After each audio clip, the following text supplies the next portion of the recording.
Do not adjust your radio dial.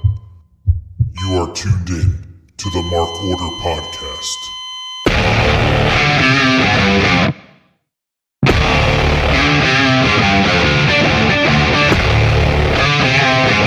Join the Mark Order.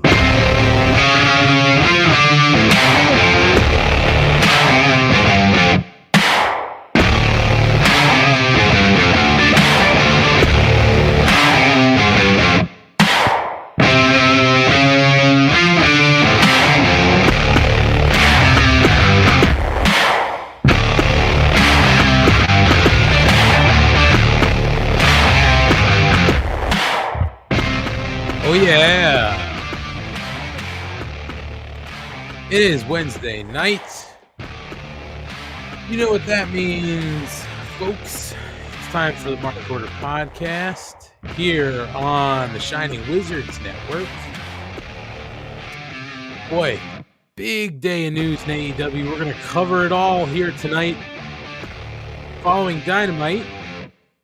And right now it's the 2-5 crew. That's 2 for me, 2 for you. I always mix up which way I'm supposed to go here, Schlong. Yeah, you just kind of gotta. I know, you gotta figure it out. Ryan Schlong's here. Kate's gonna join us momentarily. You know, some of us have to show up fashionably late. She's got to make that Hollywood entrance. They're at the same time every week. That's all I know. Doesn't change. I'm just messing. We look forward to Kate coming, getting her thoughts, and see what she's been up to. Schlong, if we can start with you, I'd like to say my condolences again. It is what it is. I'm happy they fired a bad coach. Did he deserve to get fired? Yeah, he was a bad coach. I don't know. You gotta blame somebody, right? No, it's not. But like sometimes I feel like you gotta blame somebody and players don't show up. He makes no in-game adjustments whatsoever. You have the best big man in the game in Embiid. Sure. MVP, like elite, and even if you want to say whatever, just I think like, and you have him starting almost all his stuff from above the free throw line. That makes no sense.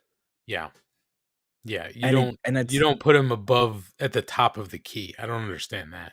Yeah, like I get sometimes that scramble's going to get there just to keep things spicy, but like every time.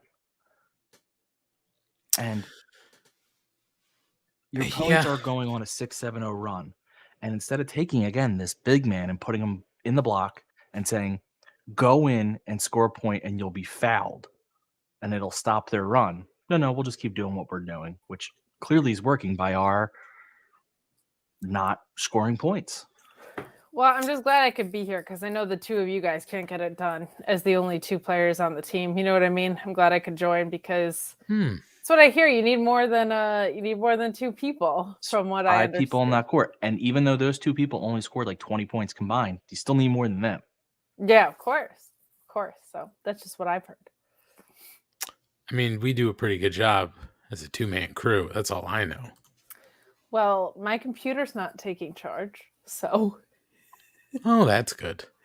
So you might be a 2-man crew sooner than later. But we'll do our best. It's suspect, Ryan. It's always Wednesday night is when the problems occur. It's always Wednesday. I had some yesterday. It's always Wednesday. I don't know. It's the midweek blues, I think, that get you. No, my blues definitely started at the beginning of the week this week. But hold on 1 second. Actually, I just thought of it. Okay. There she goes. Didn't even finish that thought. It was just like, hang on, let me see you later. Now we're just looking at a broom. We are. A broom that looks like it has a mustache. A mustache, glasses. Is that supposed to be you or I? No, that's from her Tuesday night gimmick. Oh, Tuesday night gimmick. They do weird things. So, yeah, Ryan, my apologies or my condolences for your Philadelphia 1, 2, 3, 4, 5, Sixers, 10, 9, 8, 76ers. Yes, I do. I mean, we know might the as song. well just stop at the 1-2 because they don't get past the second round. Ooh, burn. Self Burn. It's the What's truth. up, Aunt? What's up, Ryan? Other than the Sixers being bad. Just catching up. I think the Yankees are going to lose. So Shocker. it's all right. Yankees bad. Oh no, we suck again. We're bad again, and we were stealing signs, I guess, last night. Or that's the rumor. And using rosin, it looked like in the dugout today? Or yesterday? I mean, You're actually not Ay, that ay, bad, ay. though. listen. It's My bad. whole take on the I would say, I guess you would call it stealing signs, right? If your pitcher's tipping the signs and somebody on your team can see what's going on, that's your fucking fault. You're not That's wearing correct. You're wires and sending tipping signals. signs. Yeah, that's what it is. But you should also not make it obvious you're stealing signs. Do it the old-fashioned way. But to me, the only time you can be accused of quote unquote stealing signs is if you're using like someone placed in the outfield with binoculars or electronic equipment. If your Sure. players are just able to read what they're doing, that's part of the Yeah. game. Yeah, Agreed. I'm with you there. I don't understand how if your coach is standing on first base and your pitcher is the opposing pitcher is tipping what he's going to throw, how are you not going to somehow, sort of send a signal to the batter? Like that's that's just part in of the game. Yeah. Dude, it's so stupid. I hate it. Sometimes baseball can't get out of their own fucking way. I don't understand it. Oftentimes, unfortunately. Most times. I will say this. I like the pitch clock because since we're well Yes. into, but it does come with one issue. I've seen way less baseball because every chance I would normally get to watch baseball would usually Game's be late over. in the game and the game's fucking over. Yeah. So it's kind of a bummer.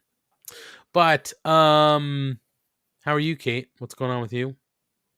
I'm old. My birthday was Sunday, so I am an old person. Congratulations, the big 4-0. Thank you. Whoa, not yet, but closer to 40 than 30 now, so that's a thing. Ryan, the big 4-0. Big 5-0. You know what? I recently got hit on by a 23-year-old, so I'll take that. Who hasn't? I mean, I was gonna say me of recent, but yeah, no, I'm exhausted, but I'm all right. It's been a chaotic week. I was just in Cape May for a work offsite, and I did like 5 presentations, so I'm very tired. But well received. And while I was there, my dog had to go to the hospital because she ate the better part of a rotisserie chicken. And she's okay. She was just gassy and out of sorts, so she's fine. She was full. She was really, really full. Yeah.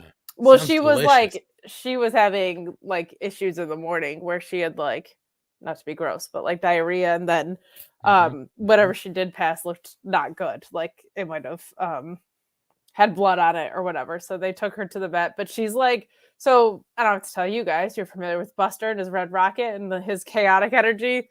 She's so the opposite. Like they brought her to the vet. If my parents had to bring Buster to the vet, I would have been very concerned because he was a maniac.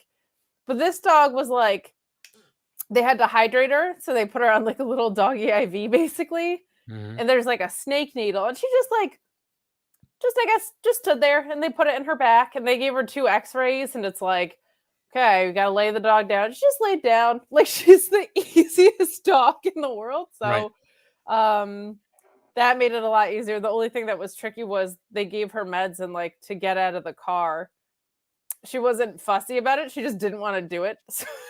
Right. And she's not easy to pick up because she's so submissive. She'll just lay down on her back and not let you grab her like a toddler. Like you're trying to pick up an amoeba, she'll just like slide through your fingers. So they like had to shovel her in her bed, I guess. And they carried the bed back inside. But So this year as chaotic as last year, like 3 people that I care about very much have been in the hospital in the past 3 weeks, and now my dog. So I'm sure I'll have to take my plants to like the plant doctor at some point. Plants are meant to die. The Don't way worry of about the things. plants. What I wouldn't say I have like a brown thumb. Like I don't kill my Whoa. plants like some people do, but I'm not like I don't like know plants like people like know like it needs partial shade and water twice a week. Like I'm not that in tune with them. So I have the unkillable ones. I have the spider plant, which you can't kill, and the snake plant, which you really can't kill. Like you can forget about that thing for 2 months, and it's like I'm still here. So Why not just get a fake plant? You really can't kill them. because I like Yeah. having like oxygen in the room. I mean, I I don't think need it's like there whether plastic. that plant is there or not. I don't need like plastic in my room. I like it that it's living. I would kill anything, any plant. So that's why I don't have any. Any person? No, only in an FMK situation. Okay, fair enough. Only in an FMK. I'll ask you this. Yep.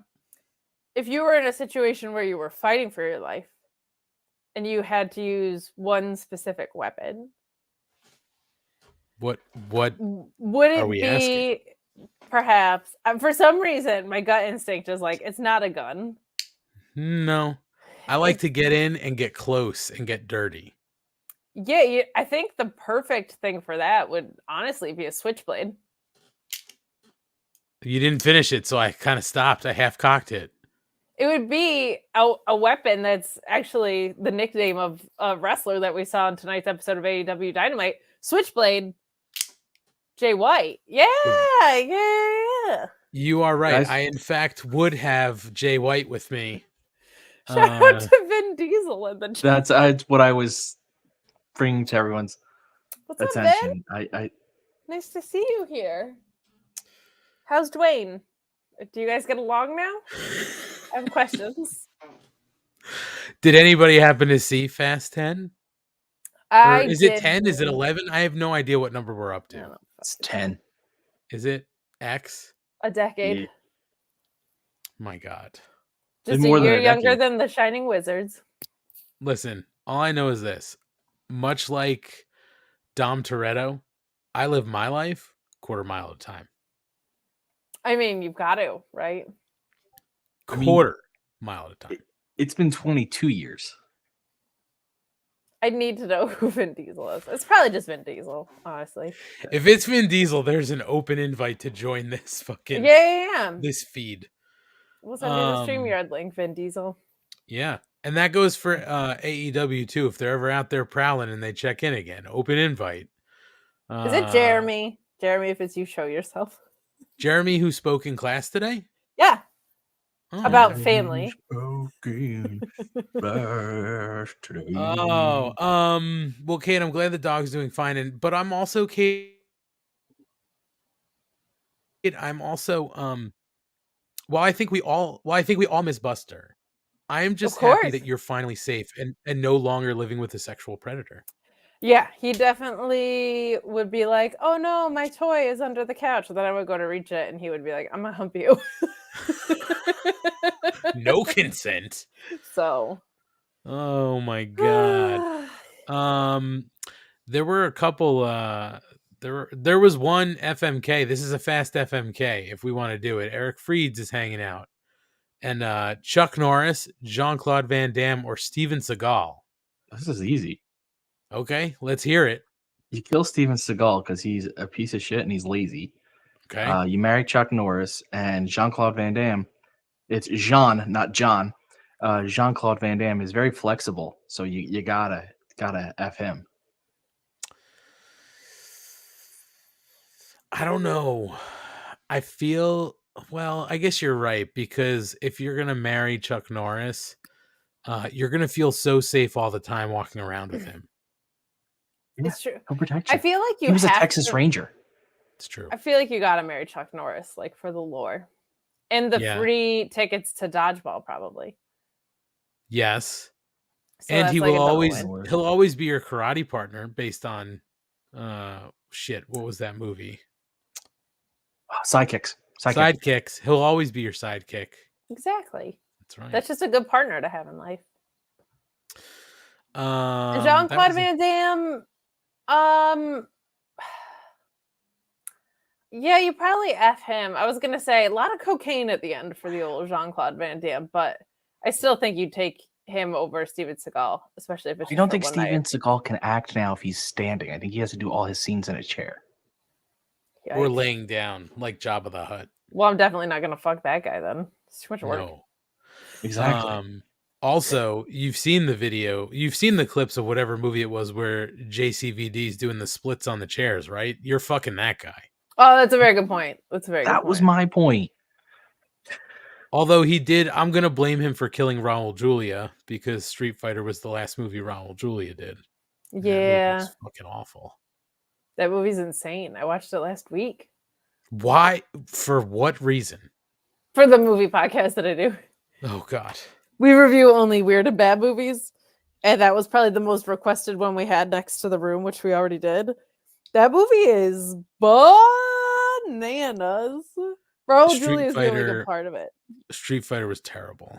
So the other fun part about it was I know nothing of the video game. So even the one logical driving force in it, I had no concept of. But here's the thing. There was no logical driving force between the video game and the movie. No. It followed no. But I didn't know even the adaptation of any of the characters, which at times were loosely held, I understand, but very loosely held. But I had nothing. The only thing I remember from the video game was them just being like, Brazil, Japan. I just remember the voiceover for yelling the countries out. Hadouken. Yep. Hadouken. Boy. Yeah, well, interesting. Terrible movie. Was your weekend? It was okay. We did Mother's Day. We hung out and we just went up to over the border into New York State and walked around Warwick for a little bit and got some lunch and did some shopping and Very nice. Just had a chill day. That's what Mrs. Money wanted. So love that for her. Yeah. She got I got her a gift and then she's got a couple more on the way because they were pre-order things that I'm not going to say here. She's out, but I don't know if she would ever be listening on the road. So, I'm not going to say what they are, but they were pre-ordered items that won't arrive until later. I didn't even know you could pre-order Tony Nese. That's incredible. Do you know how long?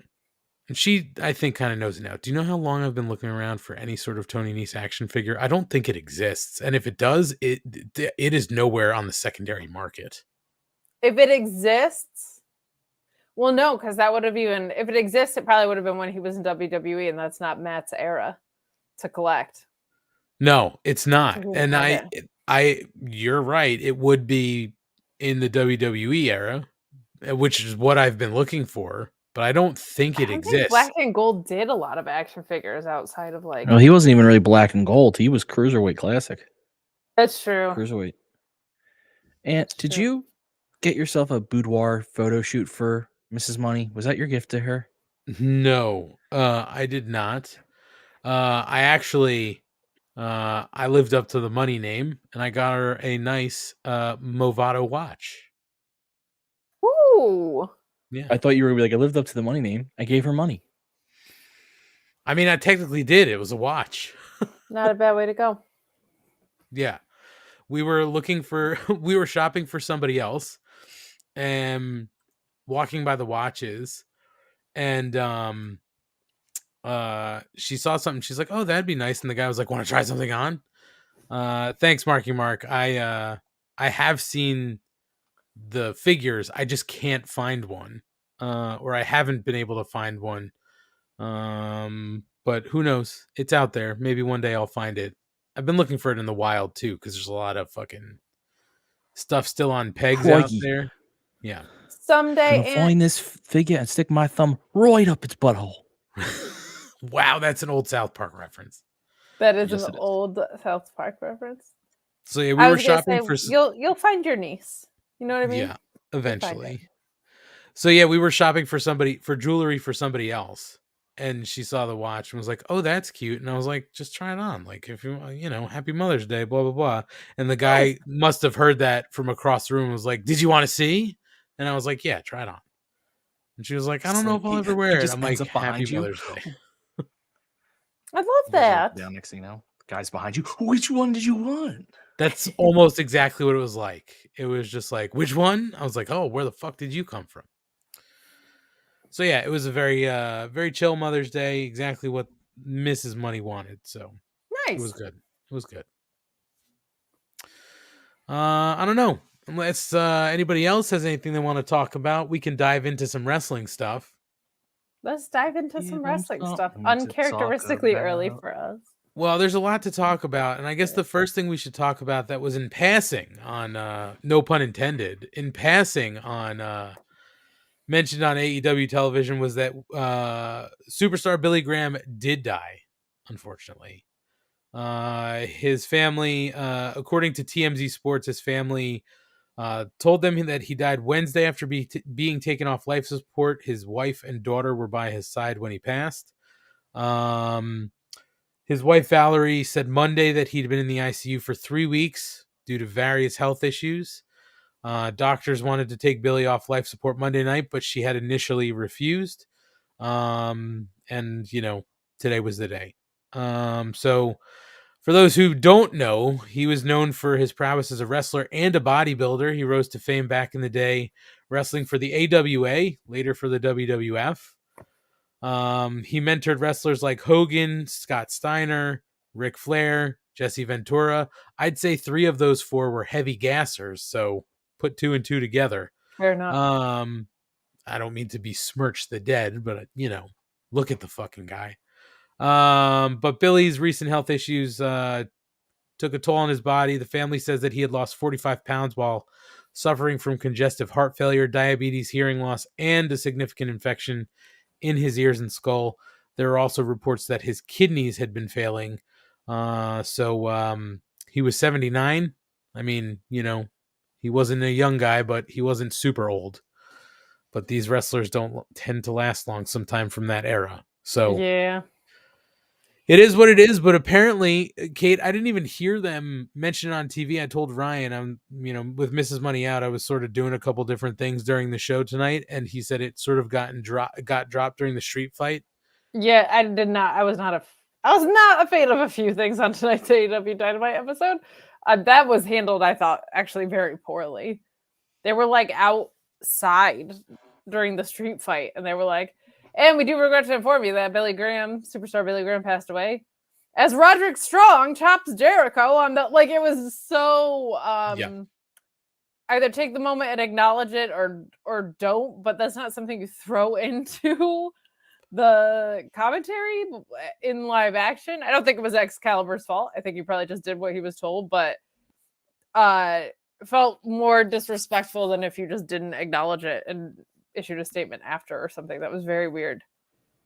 Or just wait for the match to be over because nobody else is fucking on television. So you have all night.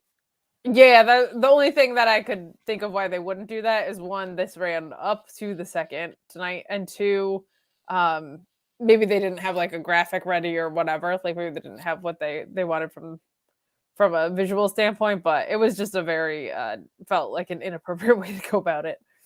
But even without a graphic, just wait for the match to be over and then just go to them at the table and just say, folks, during that match, we were informed that, superstar Billy Graham passed away. We had blah, blah, blah. And then, our thoughts are with his family. The end. Move on.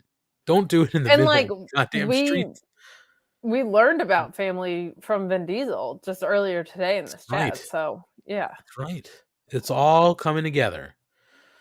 So, So we just wanted to mention it here for those who may not have caught that. Superstar Billy Graham passed away at the age of 79. I don't have my bell, so I can't do a 10 bell salute. That's all right. That's still more attention than AEW gave it tonight. So. It's very true. What AEW did give a lot of attention to, however, was the fact that they made their big announcement today at the Warner Brothers Discovery up front. actually, they might have jumped the gun a little bit because I believe their press release came out before it was officially announced at the upfront.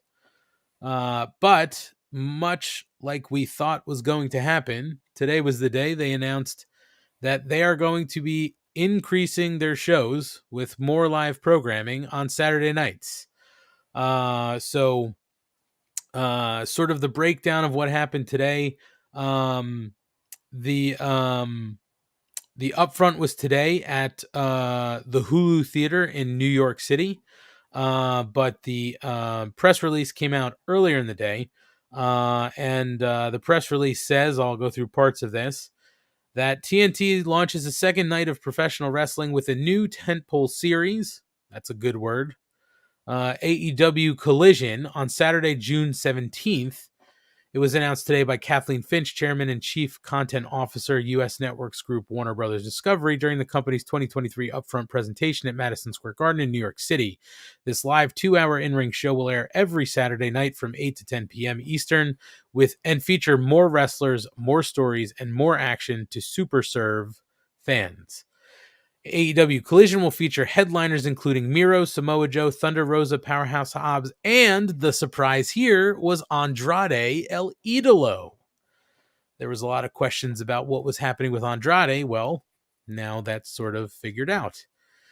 And only 4 years following the launch of AEW Dynamite, AEW's footprint has more than doubled across TNT and TBS, along with Dynamite, Friday night's AEW Rampage, the recent follow doc AEW All Access, and now AEW Collision.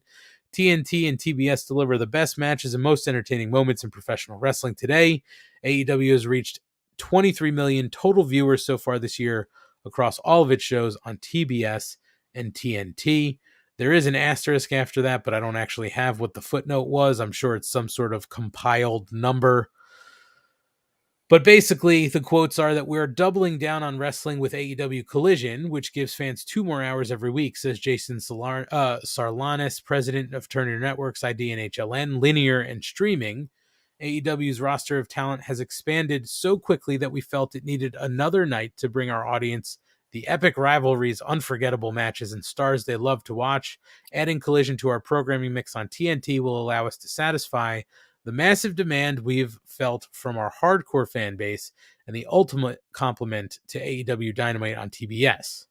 With the addition of AEW Collision on TNT, I'm extremely proud that Turner Network will be the home of Saturday Night Wrestling for the first time in more than 2 decades, said Tony Khan, CEO, GM, and head of creative at AEW.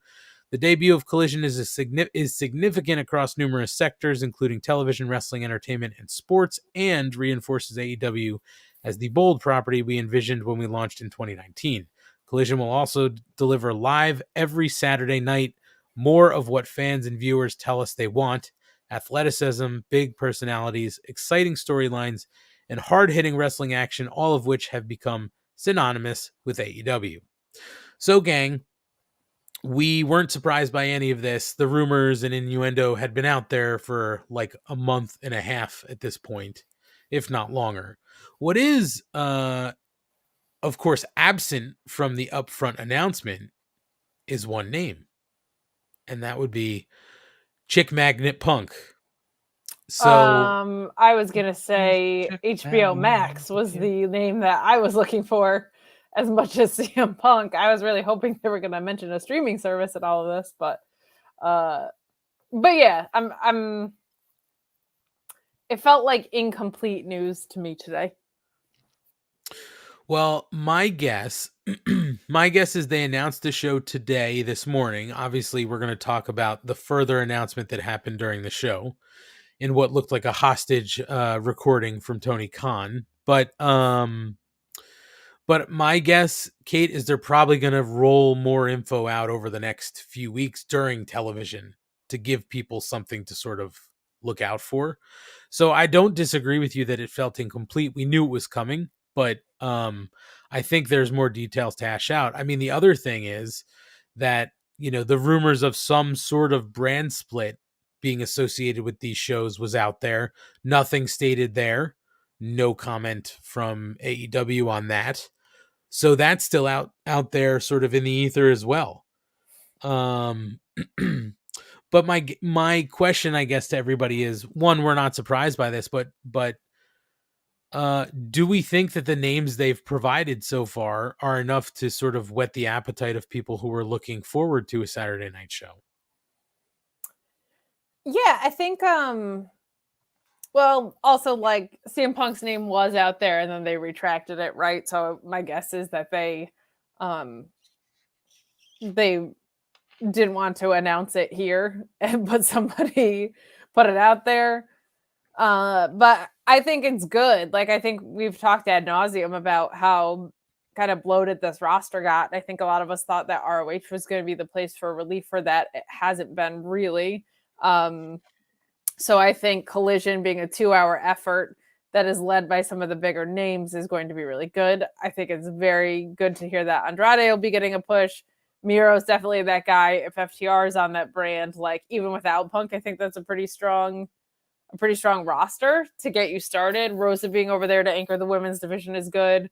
I'm sure there are also more names that'll go over there after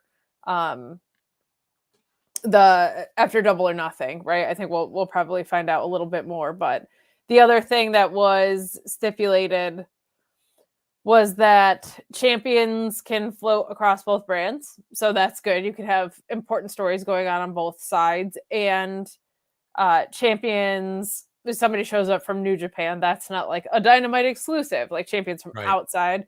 And that there will also be, unstipulated exemptions with that as well. So if they do end up doing CMFTR versus the Elite, like just because one program might be anchoring one set of talent doesn't mean that they can't flow on occasion. I think they're just trying to create clarity in lines and learn from other people's mistakes that have done brand splits, that you can have exceptions, but you need an expectation set for what you're getting each night of the week. So I think it's good. I think it's a healthy call.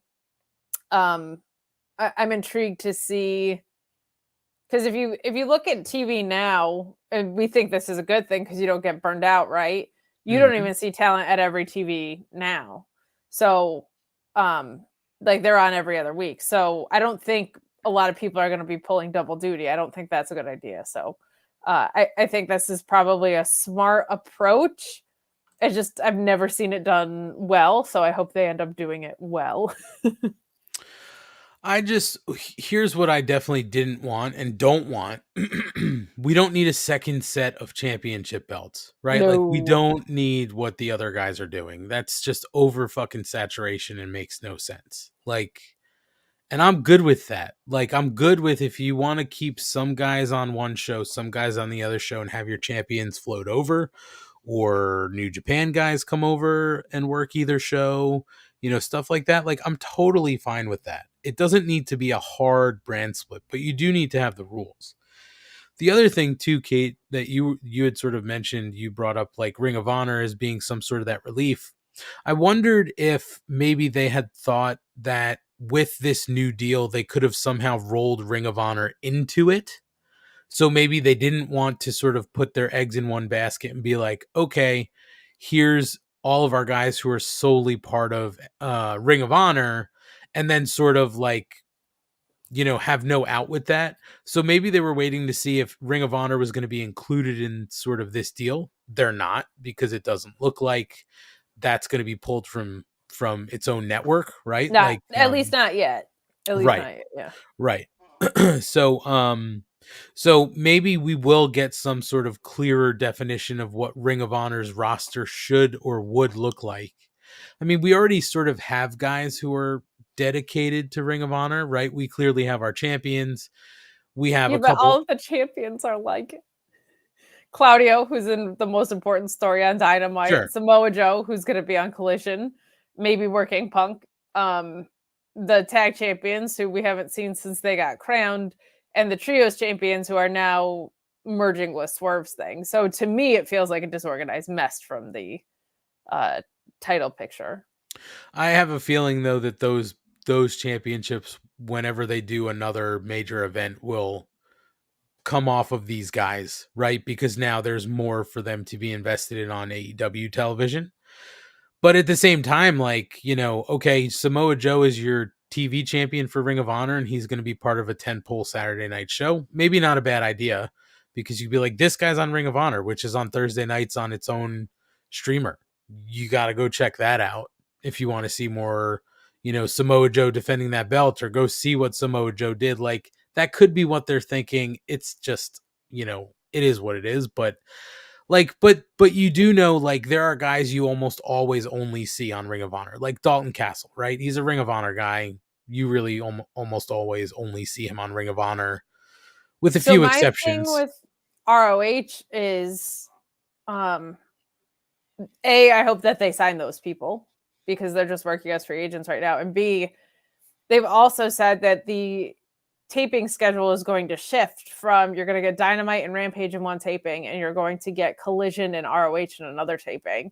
So you're now waiting from Saturday to Thursday for your ROH episode. I don't like that. Like, I'm a little worried about ROH. I'm sure it'll find its way, but it's like, we waited a year for it, and now it's going to be like it feels lost in the shuffle again. It feels just like an appendage to AEW. So I'm hoping it finds its voice. Schlong, you look like you got a thought. Well, I got confused. I mean, I get what Kate's saying about a lot of it, but the only part that stopped me was that if they film on a Saturday, the episode's on a Thursday. How's that any worse than block recording at Orlando?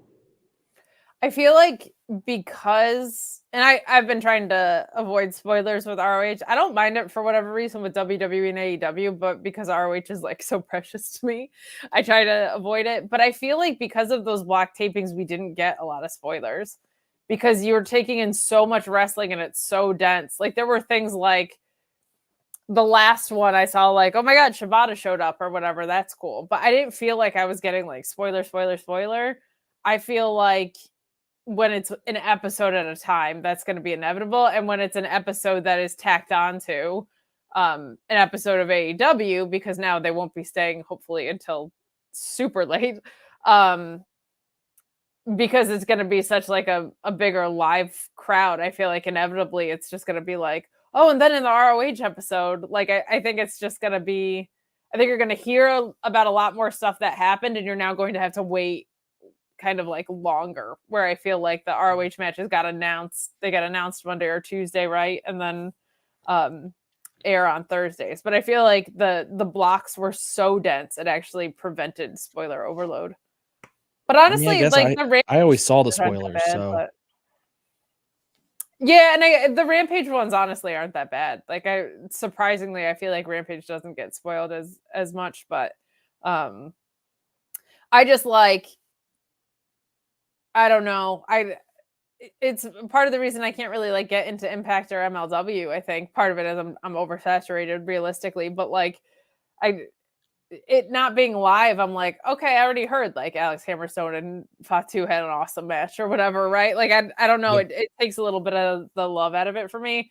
And also, to be honest, like, the ROH episodes that were taped in a studio setting have been very good. The ones that have been on the road with AEW have not been very good, in my opinion. They felt chaotic. It feels like they're just throwing the AEW locker room at stuff at times. The stories aren't clean. The feel of it is not as sports based. So I'm a little concerned about what happens there. And it's going to be the fourth biggest priority, right? Dynamite, Collision, Rampage, and now ROH. It's like, I hope there's plans and support around that, because it's my favorite. It's like my favorite brand. And I feel like it has not been good when it's not in those batch tapings where you have to plan weeks ahead. I hope that now that, I think Ring of Honor's sort of been in an unfortunate position, because they bought it because they wanted the tape library, and that was in jeopardy of going to the other guys, right? So you need to secure the library, which is important to them because it's a lot of their talent and it's some of the competitors' talent, right? It's a lot of the competitors' talent, honestly. Yeah. I mean, they put up a thing on YouTube this week. I think it was AJ Styles versus Adam Cole.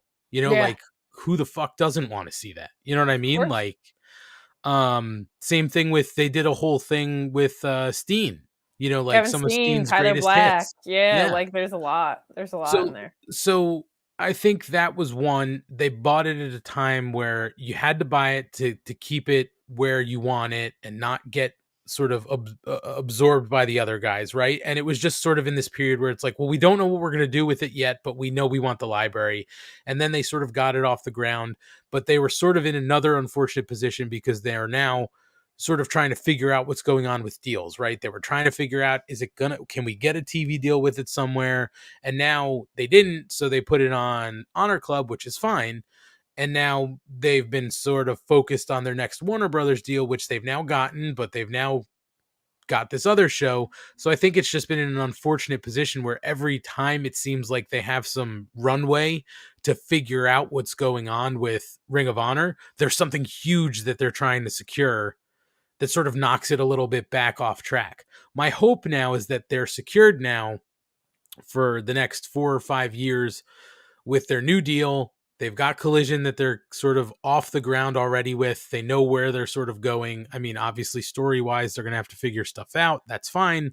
But hopefully now Ring of Honor can be focused on a little bit. What I hope is that they have separate teams working on Ring of Honor, and you don't have, the same people with their hands in every show also working Ring of Honor, because I think it needs to be handled as a totally separate entity, almost the way that Black and Gold NXT was separate from the WWE, and that was some of the best NXT that we got. The only good NXT we ever got. And they fucked it up. But, I mean, go ahead, Schlong. Sorry, go ahead. You're all missing the problem here. Kate's complaint is that they're filming Collision and ROH back to back. And that wouldn't be a concern if they never canceled Darker Elevation, because they would have had to record that on those nights, and then ROH would have had to be studio bound again. So as you see, canceling My Precious Darks had an impact on everything else. Well, it's also going to be interesting to see. You're right, Ryan, but it's also going to be interesting to see how they decide to tape Ring of Honor. Are they going to split it before and after the show? Because you have that time, right? Like, you essentially, even you guys know, we've been to plenty of Dynamites. They do an hour before the show of other stuff, or they would tape some Dark, before it. And then after it, they would do Rampage. So now you don't have the Darks. So what are you going to do before the show? You just going to have straight up Dark matches and then tape after Dynamite? Are you going to do the same thing with Collision? You're going to have some straight up Dark matches and then just do the taping afterwards? Or I think it'll be after. Before? Like, I think it'll be like, I think the idea is that both viewing experiences will be 8 to 10, 1 2-hour show. And then on the back end, right, you have another 1 hour program. But on a Saturday, that goes a little easier because people could stay out late because they're not working the next day for the most part.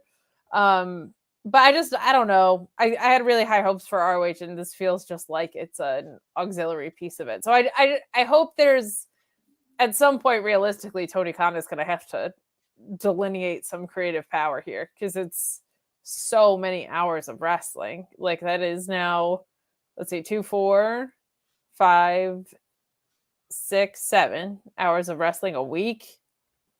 That's a lot of fucking wrestling, man. Where's this? Oh, yeah, you're right. Sorry, I was like, where? We all forgot about Rampage. Yeah. So did they, it feels like. So. Which yeah, I mean, it's been said is going to function like a Sunday Night Heat, which is fine. Like, if that's what you're setting the expectation as, that's great. But like, it feels like we waited a year for ROH to come back, and now it feels as lost in the shuffle as if they had started it 8 months before. Like, it just doesn't feel right. So, yeah, and I mean, the programming's been good. The programming has been good, so it's like, I think we're all okay with what they've been programming. I think, though, that there is the room for them to figure out, hopefully, let's try taping Ring of Honor after Collision, right? And if it's just dead and it doesn't work, maybe they shift gears and say, let's try shooting it a couple weeks before Collision. You know what I mean? Like, let's see if the crowd feels any different, or if let's stay in the studio and bring Dark back. That's what Ryan would like. That's what Ryan wants. Kate gets Yeah. it. Kate gets it. That's what Ryan wants. And it should be noted too that we've also sort of been talking like, here, like, they've got to figure out creatively like what's going on. The Observer, I guess, got sort of asked about it. They had questions about like anybody who knows who's on the creative team. Apparently the word on the street is that TK is booking the show and creates the outline for the shows. We know that, right? Like we've known that forever. His number twos are apparently QT Marshall and Sanjay Dutt, key guys who are assisting TK. Will Washington's now joined the team. Apparently last week or whenever he joined, he had attended a creative meeting. And he's apparently in the same sort of group as guys like Pat Buck, Jerry Lynn, Christopher Daniels, Dean Malenko, who were sort of like at the table and allowed to give input, and stuff like that. And then there's Except also Will's a better wrestler than Dean Malenko ever was. I can say that. Oh my God. Yeah. Just the man of head and 1,000 shoulders. holds. Yeah. Will was like, I have like 4,000 holds. You guys don't even know. No. I'm sorry. Jericho is above Malenko because he's the man of 1,001 holds. Right. What I'm saying. No. Is... I understand what you're saying. I need to see the list. Oh, okay. I'll message him.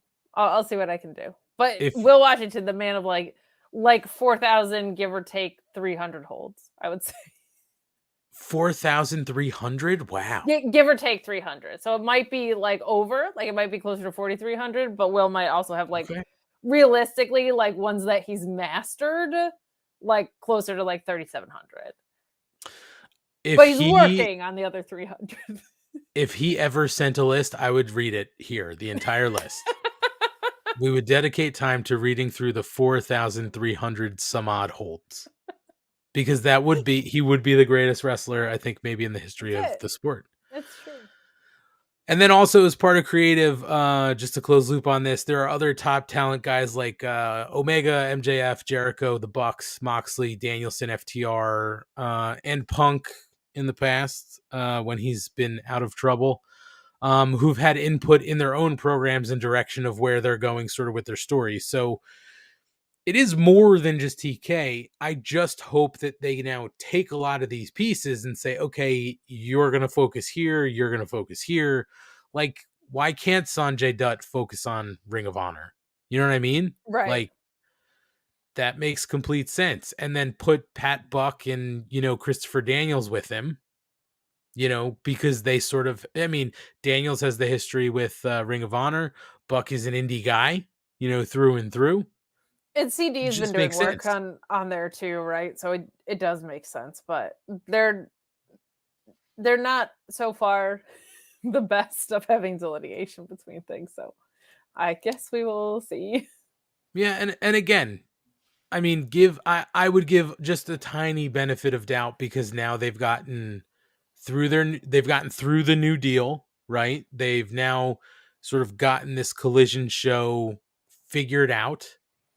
So maybe now they do have a little more time to sort of delineate, and they're clearly building up their roster and building up their sort of, in-house guys, right? Like their in-house teams. They've never slowed down with that stuff, so yes, that is true. And then you've got other people there too. Like, let's not forget, like Maria Kanellis is with the company. She can step in and take a role somewhere with creative. You've got somebody like Thunder Rosa, who when she came back into the fold, they said she's going to have, she will be in the ring, but she's also doing this, commentary thing with the Spanish announce table. And I'm then she was going to have say other the healthiest roles. call for AEW would be to not have active wrestlers in positions of power.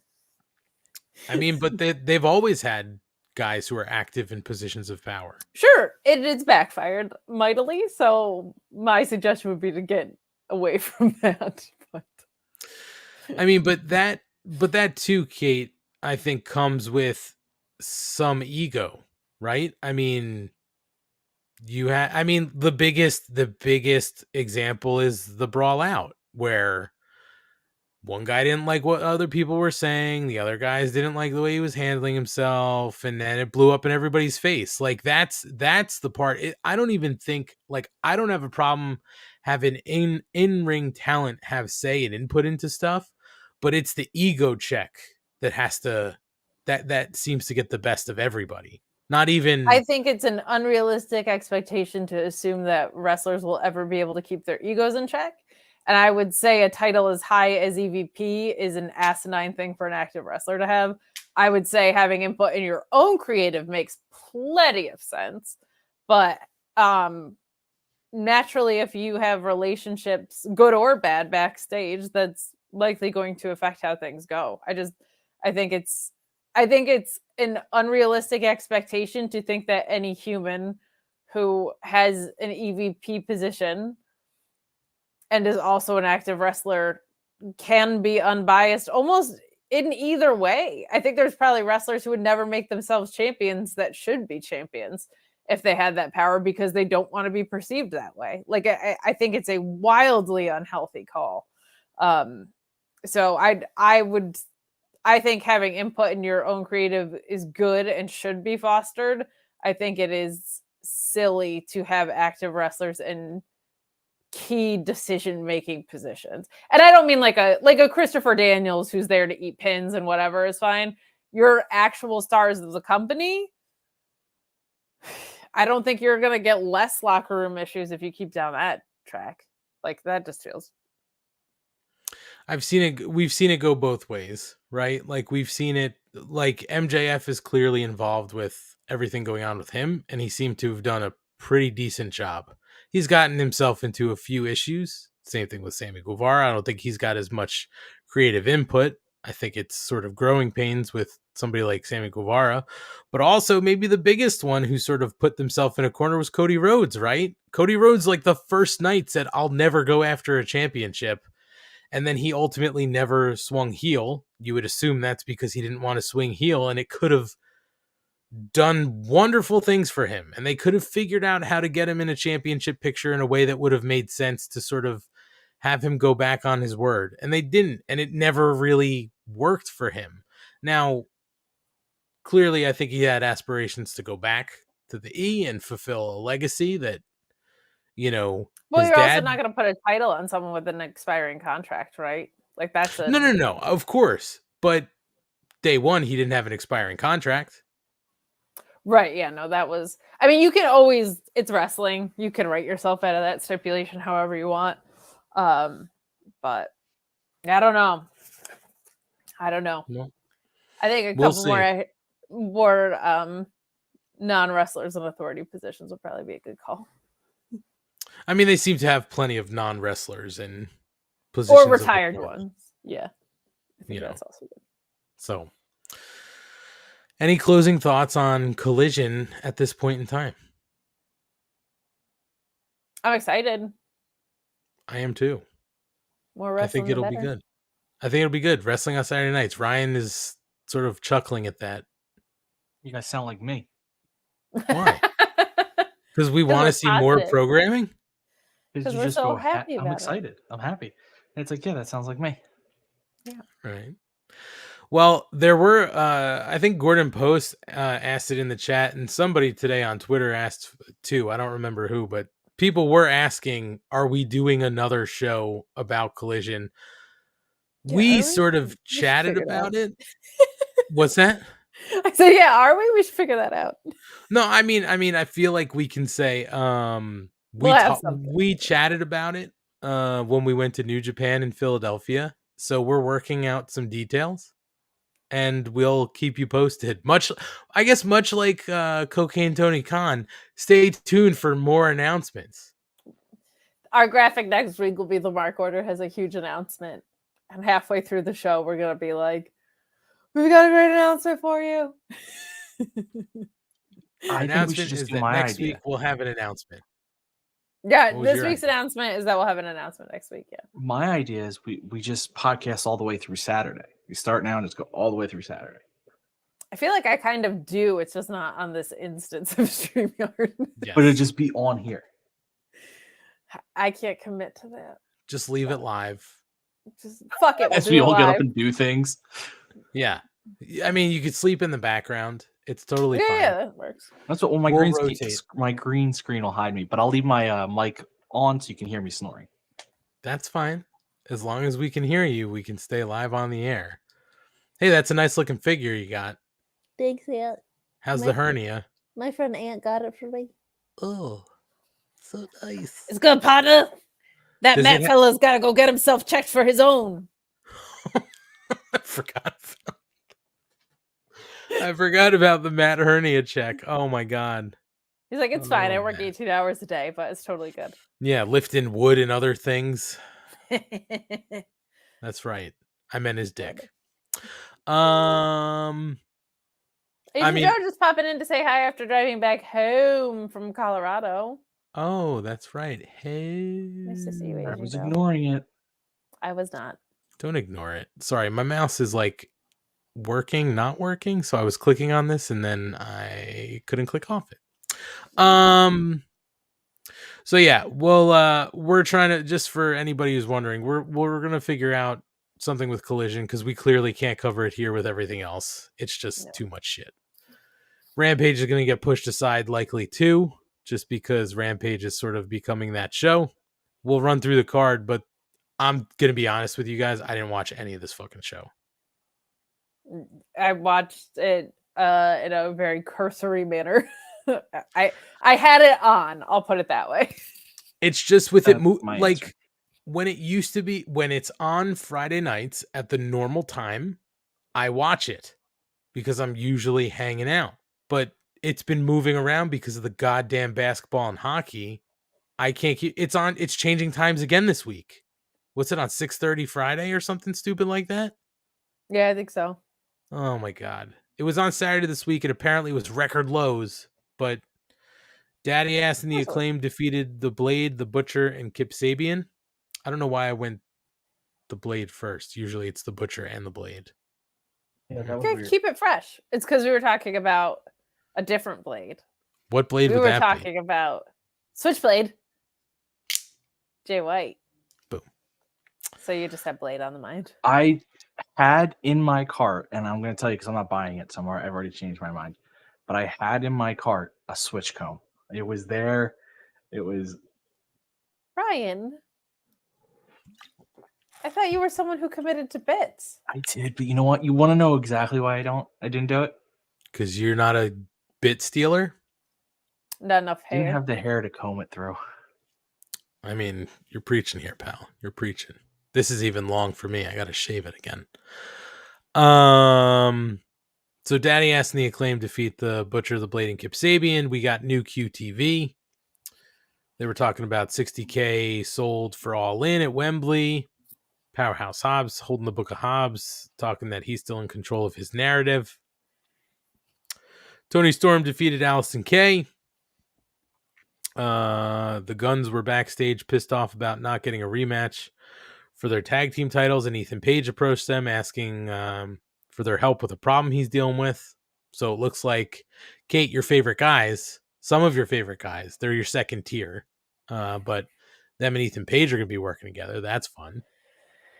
Ethan Page is someone who could use Collision, I think. He's like got superstar written all over him and gets no real screen time. Got him over to Collision. Yeah, he probably won't. Kyle Fletcher defeated Action Andretti. Shivani interviewed the Hardys and Brother Zay. For those who don't know, that's Isaiah Kennedy. I didn't know that. Matt Hardy says his contract and Private Party's contract with the firm have been deleted. Now that Jeff is back, they can focus on becoming tag team champions. The Guns interrupted and pushed back on the idea of the Hardys winning gold. Blah-de-blah-de-blah. So, whatever. Mark Henry interviewed the Mogul Embassy and Dark Order ahead of their main event. And we had the Mogul Embassy defeating the Dark Order in the main event. The Gates of Agony attacked Evil Uno after the match. The entire Mogul Embassy faction was really beating the shit out of the Dark Order. And then Dustin Rhodes and Keith Lee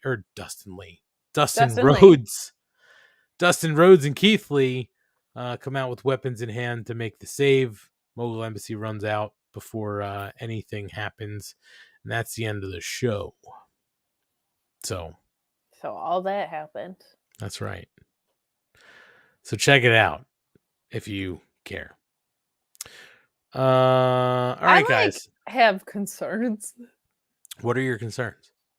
Like, I feel like nobody gives a fuck about Swerve and Keith Lee right now. And that was like one of the hottest like programs that was running. I feel like Swerve was like a superstar. I felt like Keith Lee was a menace, and now nobody gives a shit. I feel like the Firm and the Hardy stuff was like good, but like after their blow off, do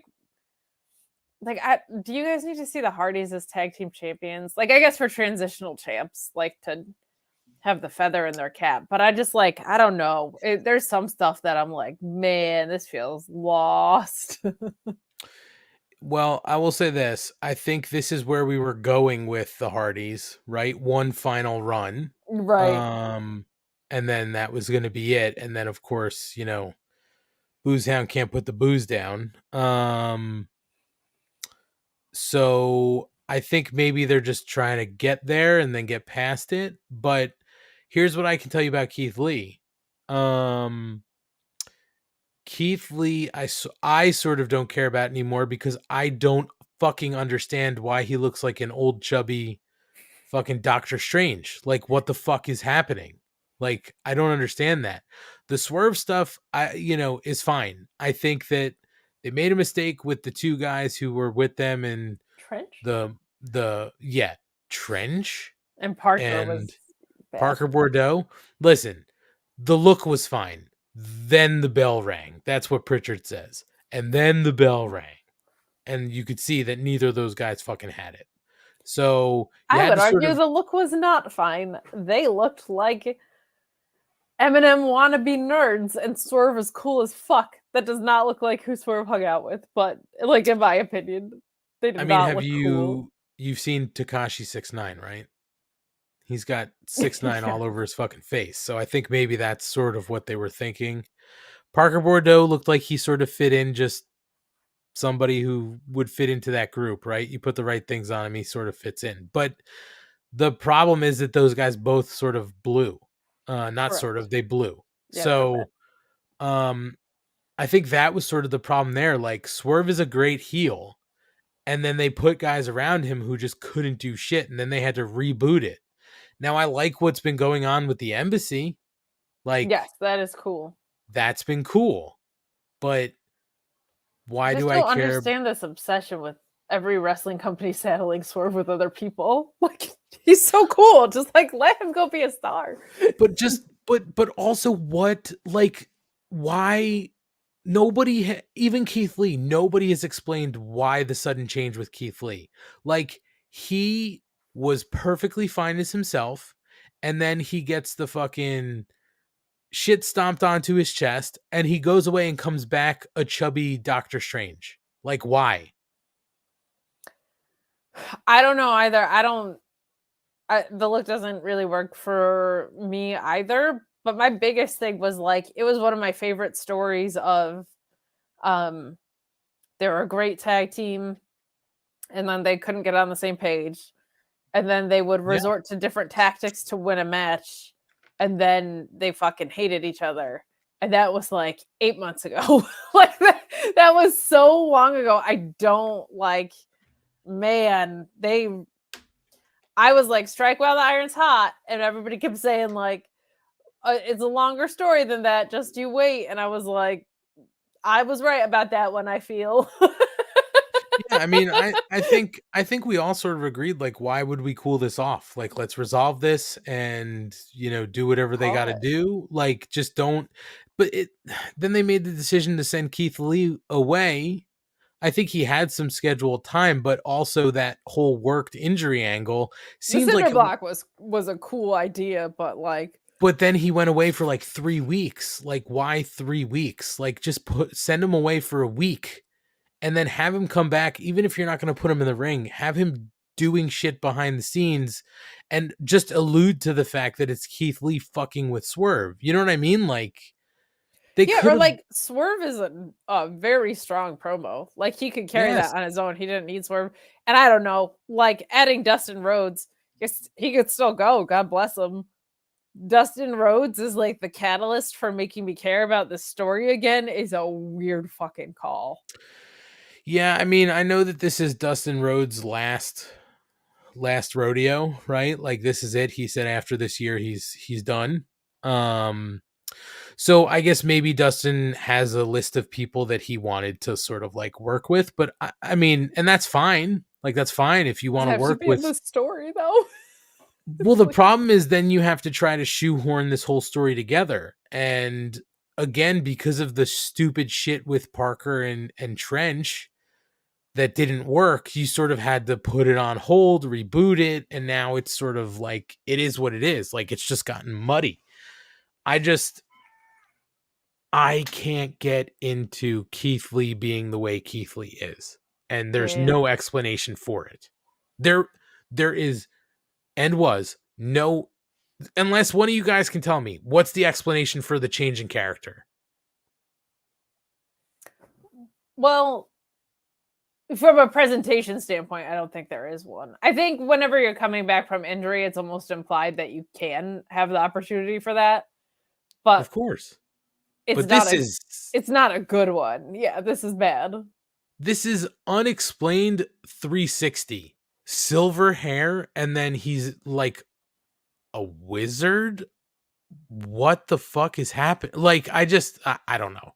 If you gave me some sort of reason, fine, I'll sort of go with it. But there was literally nothing said. I don't know Zero. if I could, because he just feels like a dork, and he used to feel like a menace. But Yeah, that's probably the bigger problem. Is he was a guy who was like awesome because he could toss you around, and now he's just sort of like you said, a dork, a comic book nerd. yeah, it's weird. I don't get it. Well, we'll see what the saga holds for us for the next Keith Lee Swerve, Mogul Embassy, Dark Order, whatever the fuck they're doing. But I'll tell you this. I'm behind on the Ring of Honor, but I've seen some of the stuff going on with the Dark Order or somebody in the Dark Order, and that is very intriguing. Very intriguing. I'm excited So. about what that could be, depending on how they go about it. Let me just say, if he jumps over, that would be fucking awesome. It would be. I mean, as much as I would like to see the classic tag duo that we've seen out of him. Sure. I mean, I just don't want Uno to get lost then. I agree. Because he was lost when Grayson was gone. He was lost and he's still not found. So we'll see. All right. Why don't we do this? Why don't we step aside for a few minutes, get a drink, take a bathroom break, and we'll let the fine listeners out there hear about some of the other programming that's part of the Shining Wizards Network, as long as my mouse will cooperate with me, because I think I got to unplug that shit and plug it back in at this point. But let's do that, and then we'll come back and we'll talk about Dynamite tonight, because there was a lot of storylines advanced tonight, as we are, I didn't realize, 10 days away from Double or Nothing, and they really kicked it into fucking high gear tonight. So let's step aside, and you guys can hear about some of the other shows that are part of the Shining Wizards Network. We will be right back. To thank each and every one of you for tuning in every Monday night to listen to The Shining Wizards. If you'd like to continue to support us outside of listening, we've got a few ways for you to do that. If you shop at Amazon, go over to amazon.shiningwizards.com, do your shopping as usual, and when you make your purchase, a little bit of that purchase price will go back to support the show. If you like to wear t-shirts, merch.shiningwizards.com will take you to our Pro Wrestling Tees store, where we've got over a dozen great designs from over 11 years of professional wrestling podcasting. You can become a Patreon supporter at patreon.com/wizardspodcast, where each and every week we call out your name as one of our show producers, and the more you support us, the more things that you're entitled to receive, and believe me, they are fantastic. If you can't support us monetarily, if you don't shop at Amazon, that's absolutely fine. Continue to listen to us wherever you listen to us on the World Wide Web, and make sure you like, rate, review, subscribe, do all that good stuff. Doesn't cost you anything, helps us out, and we can continue to bring you the love fest that is the Shining Wizards. What's up, folks? It's your boy, the Impact Player, Mr. Philly Ray, inviting all of you to check out the Turnbuckle Throwbacks Wrestling Podcast. Join us as we cover all things current in the world of pro wrestling, as well as paying homage to the old school, the squared circle. So listen in and find out why we are the recognized symbol of excellence in sports entertainment broadcasting. Find us on all social media platforms and anywhere you get your podcast from. And as always, we are the proudest members of the Shining Wizards Network and Rant Entertainment Media. Are you tired of being lied to every day by the mainstream media? Do you want to know what's really going on in the world? Do you want to make up your own mind about things and not be told what to think or say? Then listen to Inconclusive Breakdown, a weekly anti-PC look at the world of entertainment and current events, brought to you without censorship or filters. You can find us everywhere you listen to podcasts, BitChute, and on ShiningWizardsNetwork.com. And also, we're a proud member of the Shining Wizards Network. Got 30 minutes to kill? Come check out 30 Screams or Less, where we review a horror movie in 30 minutes or less. We cover new movies and old ones too. We'll give our honest thoughts on the movie, good or shit, as well as a rating of each one that we watch. New episodes weekly, available on the Shining Wizards Network and wherever you listen to your favorite podcasts. I'm Steve. And I'm Corey. Come check us out at 30 Screams or Less.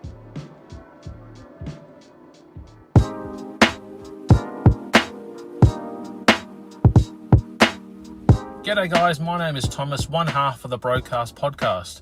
With our podcast, we go back and watch wrestling events from WWE, WWF, WCW, ECW, AEW, and many other wrestling promotions. You can check us out on Twitter at The Broadcast, that's TheBrokast, and you can also download all episodes on Apple Podcasts, Castbox, Castro, and many other podcast apps.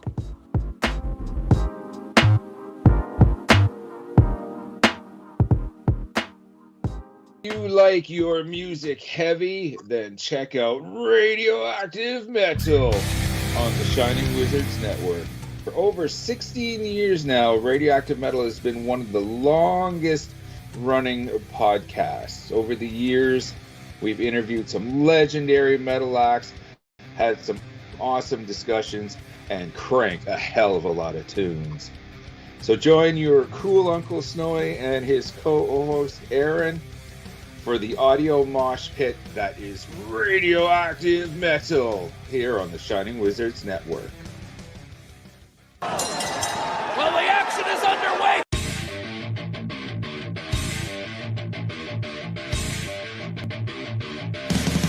What's up, everyone? When on the Shining Wizards Network, be sure to check out Wrestling Night in Canada. If we're not recording another kick-ass podcast, Or playing in punk bands, or recording kick-ass heavy metal albums, then we're sitting back, we're grabbing a couple brews, and going over everything to do in the world of pro wrestling. Because we're from Winnipeg, you idiots. The Mark Order Podcast is the only show you need if you're looking for dedicated coverage of everything AEW on the Shining Wizards Network. Join us live on YouTube every Wednesday night at 10:15 p.m. Eastern after Dynamite to chat along with the show. If you can't join us live, listen to us on your favorite podcast platform. Follow us on all social channels at MarkOrderPod and use the hashtag #JoinTheMarkOrder, because if you don't find us, we will find you. I'm Kevin Rowe. I'm Al Day. And we're a couple of down under pounders that co-host Rogue Day Dots, an action figure collecting podcast where we talk about, well, just about anything that tickles our fancy at any given moment. We're grumpy old men, and sometimes people get on our nerves. And when you get on our nerves, guess what?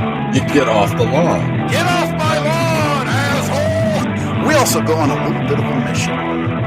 We go back and we're grading every wrestling figure line that's out there. I'm talking LJNs. I'm talking Jacks. I'm talking Hasbros. Who doesn't like a little Hulkaplex? It's a Gorilla Brain Wrestling podcast production found on the Shining Wizards Network. I'm Duke Bags. Kevin Rowe. And together we are the co-hosts of Your Duke and Road. If you want to hear about some terrible wrestling shows, we got you covered. Well, we talk about good ones, too. We're currently talking about the death of WCW. I know what we're fucking talking about. Sometimes we get guest spots, like from the Taskmaster. I like to listen to the Your Duke and Rowe podcast. They're funny guys. That I like when they talk about the Nards plows. I like Nards plows. That's a good move. And I like the Dungeon of Doom. You know, sometimes I call my butt the Dungeon of Doom. Thanks, guys. Yeah. Oklahoma. Let me tell you a little bit about my favorite wrestling podcast. All right. It's a podcast from two men, Duke Bags, Kevin Rowe. They talk about professional wrestling. It's a man's sport. All right? And who better to talk about a man's sport than Duke Bags? Oklahoma. And once in a while, Vince Russo stops by. Whoa, you piece of shit! If you're not listening to the Your Duke and Rowe podcast in the back with the boys, you piece of shit, I don't know what you're doing. It's, you gotta slide one in there. If you're a man, you're talking about something only a man can do. You're talking about sliding one in there. Bro, take the time to slide one in there. All right, bro, you piece of shit. Slide one in there. A Gorilla Brain Wrestling podcast production that you can find on the Shining Wizards Network. All right, we're back, everybody, here on the Mark Order podcast, also part of the Shining Wizards Network. And before we jump into Dynamite, we just want to take care of some business. You can follow us at Mark Order Pod on all our socials. At Mark Order Pod on Twitter, Instagram, Facebook, TikTok, YouTube, all over the place. And you can also support us a couple different ways. The free way is to head over to the link tree in our bios on all our socials and request some free stickers. All you have to do is click the button for free stickers, give us your full name, your full mailing address, and the country you live in, along with your email in case we have questions about your address, and we will send you out some of these free Mark Order podcast stickers. They're beautiful, and they will be yours for free. And we ship them worldwide. So let us know if you're out there anywhere not in the United States. We'll send you some stickers. For those of you who want to spend some of your hard-earned dollars on us, and we can't believe that people actually want to, but I can. What the hell happened to Ryan? Oh no. Whatever. I can't believe it. We're great. A-team. People should be spending their money on us. Like, we're fantastic. I know. Certainly head over to our Pro Wrestling Tees store. We've also got a link for that. Tees. We've got a link directly to that in our link tree, or you can go to prowrestlingtees.com/markorderpod, or just on Pro Wrestling Tees, search for the Mark Order podcast. We will pop right up. We've got 4 shirts in our store, 2 single prints, 2 double-sided prints. And any money you spend will go back into this show there. So we thank you if you have bought a shirt. And if you're going to buy a shirt, we thank you in advance. Asian Joe is asking a very important question, Kate. Have we bought any merch yet? Absolutely not. No, because we are the show. We don't need to buy any merch. No, you support us. That's how this works. That's right. If I'm going to have a shirt, somebody's going to buy it for me. Exactly. Also, I consistently forget. Well, also, we're going to get shirts to, like, you know, give out and stuff like that. Yeah, we're going to probably batch order them. But yeah, I should order like one. I have some other stuff I want to get from the old PWT. So, well, then if you're definitely in the PWT and you're just ordering a whole bunch of stuff, definitely do it. Sure. So looks like Ryan has texted us and said his internet went out, so he's rebooting. Hopefully he joins us again. I think he's just tired of us, Kate. But you know what? We are the true professionals. We will continue on just like we would any other night. We're going to talk about Dynamite now. And Dynamite opens up with Wardlow. He wasn't sort of on the announced card, but Wardlow comes out in his street clothes, gets on the mic, and says Christian made a lot of promises last week that he really wants to see him follow through with. So he calls Christian out.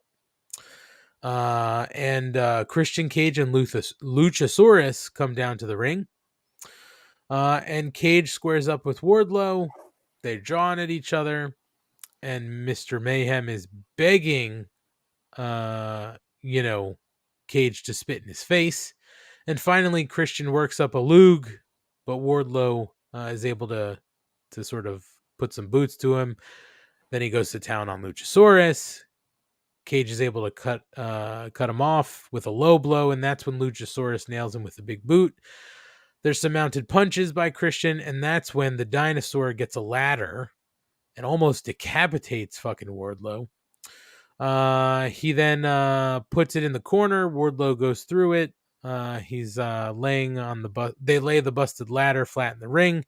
Cage gets the kill switch on the ladder, and then we move on, promising that we're going to hear from Don Callis later tonight, and I'm sure we're going to find out more about Wardlow later. Kate, I will at least say this. In something that seems like there's been no rhyme or reason, this opening segment for me automatically made it seem like this is pretty important.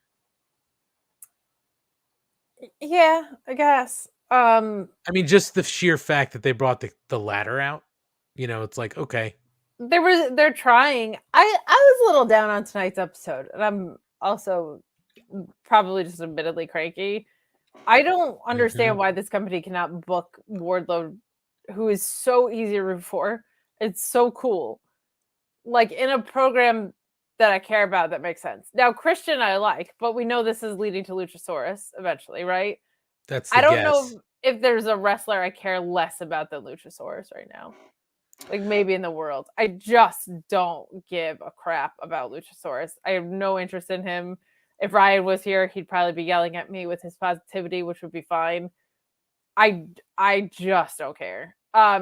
Christian is doing some really, really fun work, though, I gotta say. But I just feel like with everybody that you have kicking around, like this is what you have. This feels like a we screwed up apology reign to Wardlow because they screwed up his reign so bad last time, and it just feels like they're doing equally as bad of a job this time. Like there are so many talented mid-card dudes that you could have him against, and they just we're like, well, we're gonna hot potato with Will Hobbs. We're gonna give QTV like a thing. We're gonna give QT Marshall a TMZ gimmick, and then we're gonna have Hobbs lose into this. Is so weird to me. It's so weird to me. Like the fact that Ethan Page isn't facing Wardlow and Christian is very odd. But I really like what Christian's doing, so that makes me happy, and I think the match will be good. I just do not have an interest in an extended program with Luchasaurus in the slightest. Do not care. Can I tell you something that happened here at the start of the show with Luchasaurus in my house on my couch? Of course you can. So Mrs. Money was out, Mhm. and so I had little money with me tonight, and I got home from work at I don't know, I want to say 7:00, and then got him in the shower, and he only had 10 minutes, 10 minutes left for anything tonight. So I let him stay up a little late. So he saw this opening segment, and he saw Christian come out, and he goes, "Oh no." I said, "What's the matter, bud?" He goes, "Look, Dad, it's Luchasaurus." And I said, "Yeah, bud, he's bad." And he goes, "But he used to be good." And I said, "Yeah, I know, he turned bad." And his exact quote, Kate, was, "I think there's still some good in him. He can be good again." And that's why Luchasaurus exists. Oh, that's so cute. Oh, he's definitely for the kids. I'm just not a kid and I don't care. No. That's adorable. I also am concerned because sometimes AEW isn't the best at pacing their programmings. I feel like, and this is just gut instinct, so don't be like, Sean Ross Sapp told Kate. No, it's just gut instinct. I really feel like Edge is going to be at Wembley. And I think maybe this Hardy's run the transitional run is maybe going to be focused around a TLC match with Edge and Christian. So I just hope that we clear through this at a reasonable rate so that Christian and Edge can go do those things. But yeah, we'll see. Segment was good enough. I just kind of am like, really? Like, this is all right, Wardlow, we screwed up your first reign. We're going to get it right the second time. You're going to have Christian and then Luchasaurus on the back end. It's a weird move to me. Yeah. I mean, it is what it is. Again, I think a lot of this got fucked up because Christian got hurt. And now it's like we're sort of just trying to figure out what's going on. You know what I mean? Like, this is just... Yeah, but that was all Jungle Boy shit. Like, yeah, they actively chose this program. I guess. I think it was just like, well, he was going to work somewhere. Yeah, it's like, I don't necessarily need it. But to Christian's me... been great, though. I've loved this Christian run. And to me... adding the ladder to this with Christian seems like the right move because of his history in ladder matches. Hell yeah. Again, it just ladder everyone, baby. To me, it just makes it seem like, okay, you're inserting the ladder into this story at this point. We clearly sort of see where this is going. It just invested maybe is the wrong word. It, I think, intrigues most people to see the ladder become involved in this and give them a reason to sort of be interested in what's going on. That's right. So it is what it is. We move on to our first match of the night. This was added late this evening to the card. We had Darby Allin and Orange Cassidy versus the Firm. Well, not the Firm anymore. The ex-Firm, Big Bill Morrissey and Lee Moriarty. They did mention on commentary that it's been officially dissolved. So they are not the Firm anymore. Cutting to the end of this, Darby Allin and Orange Cassidy win by pinfall. It was the headlock takeover from Allin on Lee Moriarty, which we will hear a little bit more about later. But clearly, Kate, this being sort of added late, seeing some of the other people on the card tonight, they are clearly starting to, they're ramping up our visibility and trying to give sort of that, I don't know, head full of steam for these pillars going into the pay-per-view, right? More visibility, getting them some, getting a win here for Darby Allin going into the pay-per-view. I don't have a problem with this. The match was entertaining. Match was great, I thought. I really, really liked this. Yeah. Lee Moriarty just is so impressive. And just every time he's on TV, I feel like I see something new from him, like in a different way, but the same level of just like, damn. Leo Rush right now in New Japan, like what I've seen of his battle with the Super Juniors is ridiculous. For a guy who took so long to find his footing, I'm so happy for that guy. Like in the same way, Lee Moriarty, I'm just like, man, you busted something out completely different that I've ever seen from you before. I thought this match was really fun, and I think in this 4-pillar story, it's been extremely productive for Darby because I think we've gotten away from, and I didn't even have as much of a problem with it as say a Matt did when he was calling it Darby Avant-Garde, but I think it is nice to get to kind of just a little bit more straightforward of a presentation for Darby has made it, for me as a fan, more engaging because it's something that's been a little bit different, and I feel like, I don't know, it's rekindled something in a really productive way for Darby. Not so much some other people in this program, which we're going to talk about, but I thought this match was a whole bunch of fun, and I love the finish. I love Darby winning with the headlock takeover because that's been the bane of the existence with MJF that he's been trying to chase here, right? So super, super fun. Lee Moriarty continues to shine. I'm kind of glad the Firm is broken up. It wasn't working. There's a lot of places they can go with it. Lee and Bill is actually a pretty fun tag team. Like, I'm not the biggest William Morrissey Big Bill guy, but like he was actually really funny today on TV, which was nice to see. Ethan Page, if Scorpio Sky's coming back, they could rekindle that, or he could be a breakout star on his own. Lots of places you can go with it. So I think it's the right call, and I thought this match was a blast. I thought this was fun. Yeah, it was a good match. I don't really have too much else to add. You hit it sort of on the head. It's nice. What I like about what they've been doing here in the last few weeks with these pillars is removing the support system from them, right? So no Sting for Darby, no Tay or anybody else for Sammy. Jungle Boy hasn't had a support system in place since he lost Luchasaurus and Christian Cage, so that's sort of been consistent. But I just like it because now it makes these guys seem way more important as solo sort of singles stars being taken to the next level in the main event of a pay-per-view. So I really like that. I'm going to give you another sort of couch story for this match, Kate, because I still had little money on the couch because this started probably around like 10 after 8. So this is after his bedtime. Mrs. Money, I think, might be listening. Maybe not, but I kept him up a little late. So, he loves Orange Cassidy. He also loves Darby Allin. He was like, Darby Allin, awesome. And he's got a skateboard. I was like, yeah, cool stuff. Then here's where the heartbreaking moment came. He's like, when Orange Cassidy's music hit, because he came out first, he didn't know who it was. I'm like, just watch, you'll see. As soon as it turned white, like the screens turned white before anything came up, because he's 5, he can't read super great. Right. But he knew as soon as it went white, he was like, oh, Orange Cassidy, I love him. But here's where things got a little heartbreaking. So you saw that picture I put up, Kate, with him in his jean jacket and his sunglasses. Yes. So the story with the jean jacket is Mrs. Money's mom bought him a jean jacket. She was in like a secondhand store, like a thrift store or something like that, and saw the jean jacket. It was like $8. And you know, anybody out there with kids know that they grow really fucking fast. So if we were just going to buy him a jean jacket from a store, it might be like $30 and he'll wear it for 2 weeks and then he'll outgrow it.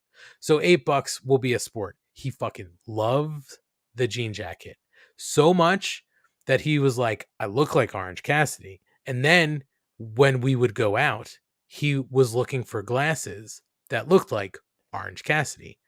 To which, Kate, I put that photo up because he found the glasses and he loved wearing the glasses with the jean jacket.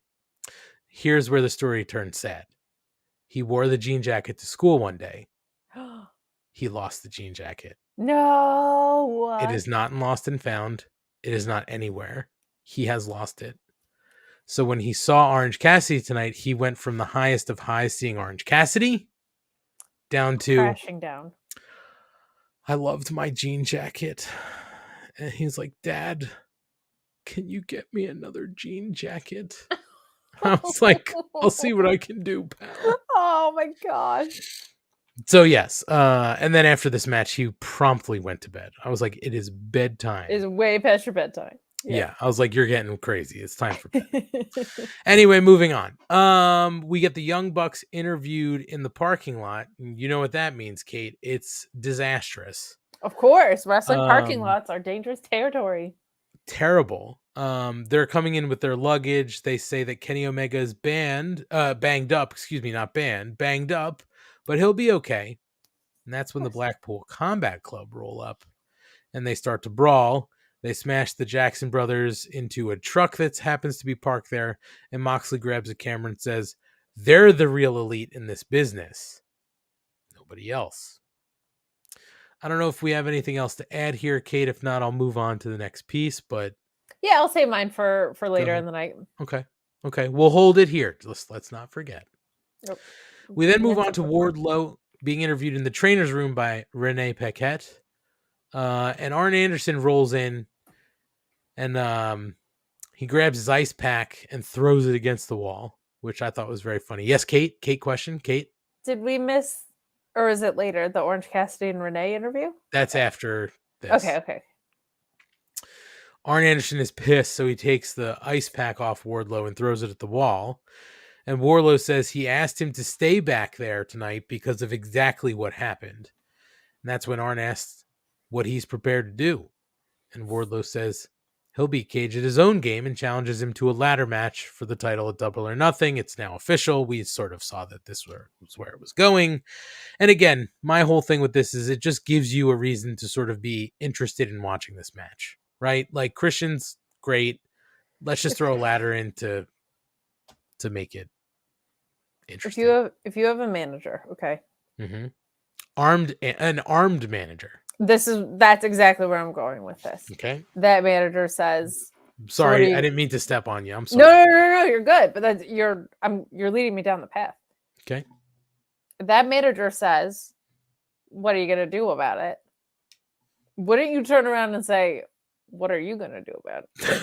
You know what I mean? Like, why is he asking finger you? guns, pow. I asked you to stay backstage with your freaking Glock for a reason. Glock Anderson. Locked and loaded, pal. What am I gonna do about it? What are you gonna do about it? You've got a fucking gun around here. Why don't you take one, the one that's in the chamber, Arn, and just, I don't know, aim below the knee so that it's not considered, assault with well, no, it wouldn't be considered attempted murder. No, right? You could do the South Park thing. It's come right for us. That's it. That's all. Coming right for us. It's Arn Anderson. No one's gonna arrest Arn Anderson. They're gonna be like, "Oh, this old man must have been so scared." He's standing his ground. That's it. He was one of the 4 horsemen, which means he just graduated from a musket. That's true. Oh my goodness. He was single loading. My God. Semi-automatic. He doesn't know what to do with himself. He's like, anymore. What is this? I know. Moving on, Kate, we get to the Orange Cassidy interview backstage again with the stunning Renee Paquette. Upsettingly pretty. She's just, it's ridiculous. You know what I hate, Kate? You know what? I'm going to get on my soapbox for a second. I've gotten texts from people I know on chains sometimes watching Dynamite. Tonight there wasn't so much chatter going on. I don't know if everybody was busy or whatever. But I've gotten texts from some people being like, Renee should see the sun at some point. And I'm like, you shut your fucking mouth. First of all, that's Renee goddamn Paquette. That's right. I know. Second of all, that's right. She's a beautiful woman with porcelain skin. Okay. That glows with like the fresh dew of a spring morning. That's right. Same person also told me she needs to hit the gym and she needs to get an arm day in. And I'm like, you shut your face. Shut your goddamn mouth. Did you block this person's number at some point? I would. I don't know. I don't block them. You don't need that. You don't need that negativity in your life. You're right. You're right. You know what? I'm going to do it. Sounds extremely reasonable and like a proportionate response. Block for no less than 1 month. Correct. From this point, not from the point of text. You are grounded for saying mean things about Renee. My God. Anyway, the always stunning Renee Paquette is in the back with Orange Cassidy.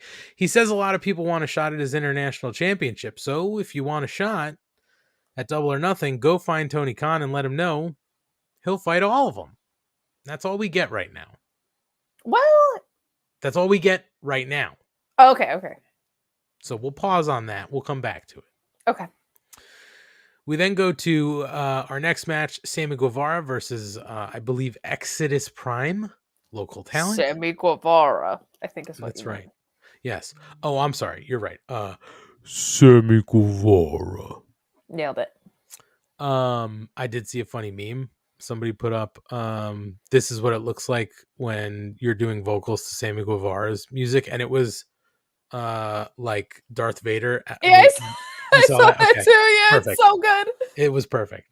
So Sammy makes quick work of Exodus Prime. He wins by pinfall with the GTH and post-match grabs the mic and reminisces about working in the indies in Texas and how all of his struggles brought him to where he is today. He knows he's not perfect and he's made a lot of mistakes, a lot of which the people in the building have seen firsthand, but sometimes it takes a few wrong turns to get to the right place.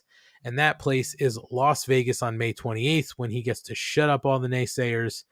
He listens to his heart and his heart says that at Double or Nothing, he'll be the new AEW World Champion. And then after that, they show a video package of sort of all these guys, leading up to Double or Nothing. So Kate, I will say this, I don't know if I want to say Sammy has struggled with his promos. He's been put in unfortunate situations with his promos. He had to cut a promo on MJF in Long Island. Never going to work out. I liked everything he was doing with MJF. Leading up to sort of last week, the tag match where, things sort of fell apart. I loved all of that. And I thought that this was a good night to have Sammy cut a promo with the live crowd, because this is like, home base for Sammy. So I thought all of that worked. I am just tired of hearing Sammy say that I've made a few mistakes. Like, we get it. We've heard it, though, numerous times out of Sammy coming into these spots. So for me, it's just a little burnt out. It's concerning to me that a promotion that notoriously, when a wrestler is in their hometown, heel, face, whatever, is bananas for someone, and it didn't seem like they gave a shit today. That concerns me. I don't think they know whether they want him to be heel or face, which is bad. And I can't think of a thing that he has said in this, and I don't even think this is necessarily his fault. Nothing has felt authentic, and it has all felt like stuff I've heard before. It has felt very inauthentic to me and very recycled. Unfortunately, not even just the mistake stuff, but like when he was talking about Darby, he used Ricky Starks' line about him looking like the Turtles kid. Everything has just been stuff I've heard before, and not like in a textbook way, which is a bummer, because I feel like he's either not getting the guidance that he needs, and I feel like the creative with him has been not just directionless in this program, but it's like they just, okay, we didn't figure it out during the TNT title reign, so we just made you Jericho's lackey again, and they've never really figured it out from there.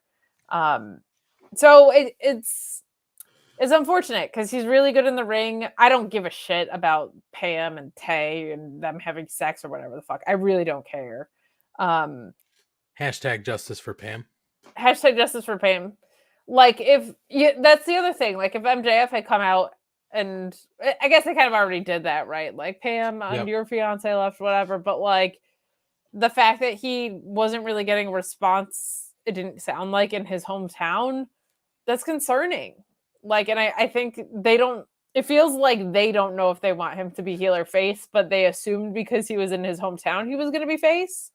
So they let him do this tonight, but it didn't work. And it's a bummer, because I feel like a lot of this is on the shoulders of AEW to figure out with him, because heel stuff isn't working, face stuff isn't working. The comedy stuff with MJF was kind of working, but that was a short piece of this program, and you can't rely on MJF for all of that, right? So they need to unlock something with him, and I hope they do it faster than they have been.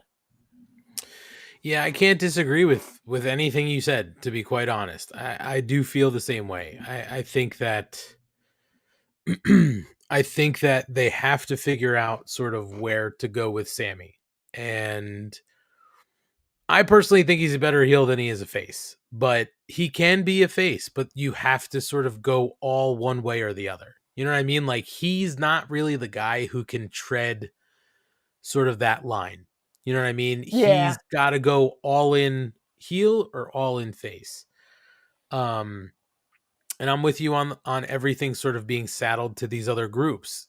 And I think that's sort of why I've liked this stretch where they haven't had anybody else be with him, because they have to get these guys be the focal point of the main event, right? They're the next guys up. You have to get them on their own. So I think no matter what happens after this, you can't go back, especially with Sammy, but you can't go back to Sting with Darby. I don't want to see that happen. Like, because essentially Darby's taking the next step. You can't have him go back to being sort of baby Sting. Well, and I don't know if I agree with that, but I don't think you can do it in the same way. Like, I think if Sting's retiring this year, Darby being the one to put him out, unless you're going to do something crazy like they did with Muda or whatever. I I don't think you can go back to the same dynamic after this if the story is these are the guys that carry the company now. I think you can go back to the relationship. I just don't want it to be the exact same dynamic. And each time, Sammy, the Jericho Appreciation Society in general, I feel like has run its fucking course. Like there's nobody's valuing from it anymore. Jungle Boy kind of is on his own already, so that's a little bit less of a concern. The people speaking about him were enemies that were speaking to his credibility, right? So I agree with you with that. I agree. But I want to be clear, Kate. I'm not saying you can't go back to Darby with Sting, because I agree this is supposed to be Sting's last hurrah. So of course you'd want sort of Sammy there, you'd want Darby there to sort of be an end to sort of Sting because he's been with him this final stretch. I don't disagree with that. What I'm saying is you can't, in my brain, I don't want to see them go back to father son. Right. Yes, because Darby's not that anymore. He's not somebody who has to get pumped up by somebody who's like a legend who's sort of behind him. Darby's taking that next step forward. He's a guy now. You know what I mean? Like he's one of the next guys. So I just don't want to see Sting come back into the fold and have to be always in Darby's corner, making sure that Darby's, mentally ready to go and believes in himself and all that kind of stuff, because there's no need for that after you've made it to the main event of a major pay-per-view in my brain, so that's all I'm saying. I definitely want to see Sting and Darby somehow involved in one of Sting's final matches.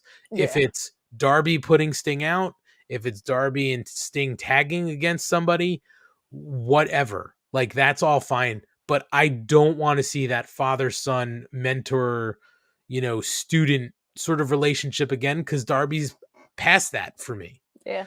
The same way I feel like Sammy is sort of past that. And he sort of has been for a while, which is I don't know why he's been going back to Jericho, but we've talked about that numerous times. So agreed. It is what it is. Kate, this I believe would have been your favorite part of the night. Jay Lethal, Jeff Jarrett, Sanjay Dutt, and Satnam Singh make their entrance to the ring to talk with Tony Schiavone, and Lethal gets on the mic to tell Schiavone, or to tell Schiavone, I guess, to fuck off. But FTR are able to attack from behind, and Lethal is able to get Harwood with his belt. Dax tears the pants off him. I think he tears part of his pants off him. And then Cash comes with the chair to Jarrett. Harwood tears one of Jay's shoes off and throws it into the crowd. FTR are able to get Jeff in the ring, but Karen Jarrett appears on the apron and takes Wheeler out with a low blow. Kate, I know this is your favorite part. Hold it together. That's when Jeff Jarrett hits the stroke on Dax. Satnam Singh comes down to the ring and chokeslams them both. I believe, actually, I forgot they took out Satnam Singh, so he's able to recover. And Stereo El Kabong happens from Lethal and Jarrett. So clearly we are sort of building to their match at Double or Nothing. The big thing here is where is Mark Briscoe sort of going to be in this whole mix, because he's the special guest referee. So, can he put sort of his relationships behind? How's that going to work out? This is these fucking clowns' fourth title defense or challenge since January. Yeah, it's great. This is your favorite tag team of all time. Yeah, but like they don't need to be near the title because they're past that, obviously. They're bigger than the title is what I'm saying. There is a great question in the chat from Pedro. He says, it's double the Jarrett. Isn't that double the fun? Incorrect, and here's why. Who the fuck watched Ric Flair's last match and was like, we need like 8 months of that on television? Because that's basically what the fuck we're at now. And the thing that annoys me is I hate this, and I feel like Dax and Cash probably love this. Like, I Sure. think they think this is so much fun, and I am 100% behind wrestlers getting to work with people they love working with and doing what they want to do. The finish on Rampage with Cash last week was trash. This program sucks. And it sucks because they're taking up way too much time on television, and I cannot for the life of me understand how you can justify them having 4 title defenses and the rest of this tag team division doing what they're doing right now. And people are like, oh, well, they're bleeding because the trios division. Get the fuck out of here with that. Because there was a whole second generation of wrestlers, not second generation, but next generation of wrestlers that is like, should be in these spots losing to FDR. Iron Savages have so much more to gain by losing to FDR. Butcher and Blade have so much to gain by losing to FTR. The Wingmen, super fun program right there. Like, the amount of fun you could have with the Wingmen being so fucking proud of themselves against a team like FTR, these like old school dirty Southern brawlers. There is so many better programs that you could have, and it just does not need to be 4 times since fucking January that we are running back Jeff Jarrett and Jay Lethal, who put on the same fucking match every single time. It's boring. It's exhausting. They're taking up a ton of time on television, and I could get by it not being my taste. I can't get by it stunting a tag division that is really fucking good. You are actively holding back other tag teams. Like, the fact that Butcher and Blade have not been on like a consistent track with shit. Like, you can't find somewhere for Silver and Reynolds. They're doing stuff on ROH. They weren't signed to ROH. They were signed to AEW. This is so bad. Like, there's just no need for them to be taking up this much oxygen. And to do it with FTR is worse, because if you want to make the argument that, like, Jeff Jarrett is a name and blah, blah, blah, you want to make, like, the Acclaimed kind of get that, like, legend pull-up, fine. FTR is arguably a top 10, top 5, top 3, I would say inarguably, best tag team of all time. They don't need what Jeff Jarrett can give them. It's fucking bad. And get Karen Jarrett off my screen, for the love of God. Trash. This feels like we're dragging out Ric Flair's last match over 8 months of programming, and it's fucking awful. I mean, the one thing you can't deny, and this is not a joke, is it's eliciting a huge reaction from the crowd, because the crowd hates Jeff Jarrett so much. Well, they're also in Texas, right? Sure. Like, feels very mid-Southy. I mean, of course. But you know who else could get a huge reaction from a crowd? Who? Somebody young that they put a fucking creative effort into that's going up against FTR. Anybody that's going up against FTR is going to get a good crowd reaction. I mean, you just feel that this is FTR's call, right? Probably, which is why, like, I hate this, but I always 100% default to, if wrestlers want to work with somebody that they've admired or want to do something, a steak dinner musical number, for example. Even if I think it's a little weird, I think it was great, but if I think it's a little weird, if wrestlers want to do something, they should do it. Like, I am not the artist. I don't tell people how to do art, but that doesn't mean I have to sit here and fucking like it. Because this is bad. And I do think, this program aside, the reason I'm so frustrated today is when I saw it was their 4th challenge since January. You cannot tell me that you are managing a tag team division properly when that's the case. That's bad. I don't disagree. I'd like to see other people in the picture, but it's getting the reaction everywhere they go. Jeff Jarrett. That doesn't mean they couldn't get that reaction from teams who should be in that spot. Well, if Ryan were here, you know what I bet he'd say?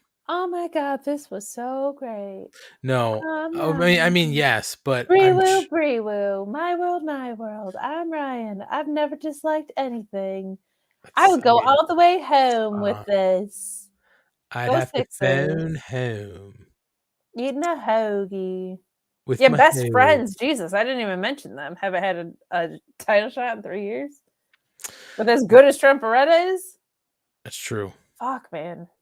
I just my guess is what Ryan would say is there's no darks. How are you going to build some of this young talent? Ryan would just be lamenting the darks again. He would just be like, "Oh, could get some people some W's on the darks, but it's true." Okay, back with Renee Paquette backstage. The angel that is Renee Paquette. She's interviewing Darby Allin. Goddess, yes. I mean, she's angel, goddess. It's all immortal among your mortals. Well, Darby says he's winning with a side headlock. His winning with a side headlock was a direct message to MJF, and it's no secret how much that match means to him. That's when Sammy rolls up and says that when Allin told him he needed to stop being a follower, he heard him, and that meant something to him. And one of them needs to take the title off MJF, and Darby offers a fist bump and says, "May the best man win." And I should also mention that Sammy did say, "I'm not rolling over for anybody." So it's gonna be a fight. Somebody's got to win. So again, we're sort of laying out this story, Kate. Obviously,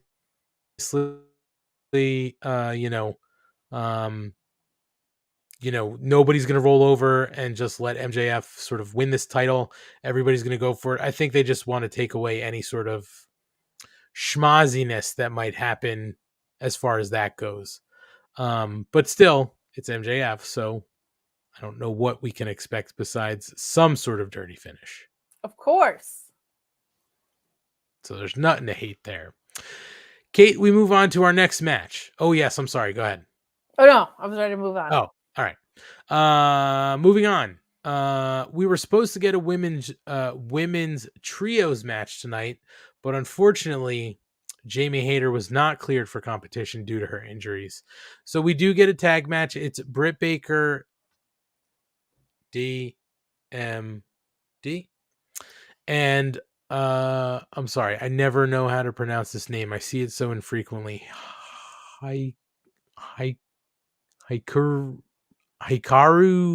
Nailed it. Shida? Crushed it. Perfect. Hikaru Shida versus the Outcasts, Ruby Soho and Toni Storm. Saraya is there on the outside because she was supposed to be involved in the trios.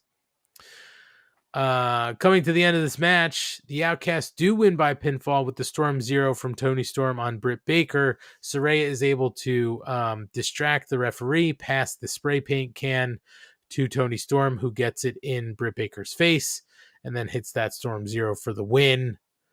So clearly this story is not over. Jamie Hayter still needs to resolve her piece of this. We will touch on some of that later. Kate, what did you think of the match? I didn't think this was a terrible match. I'm getting a little tired of the spray paint finish gimmick, but I mean, their heels are going to heal. Yeah, and it is getting a little long in the tooth, but we're 10 days away, right, from at least the pay-per-view, and then we'll probably get a blood and guts out of this, which will be great. Saraya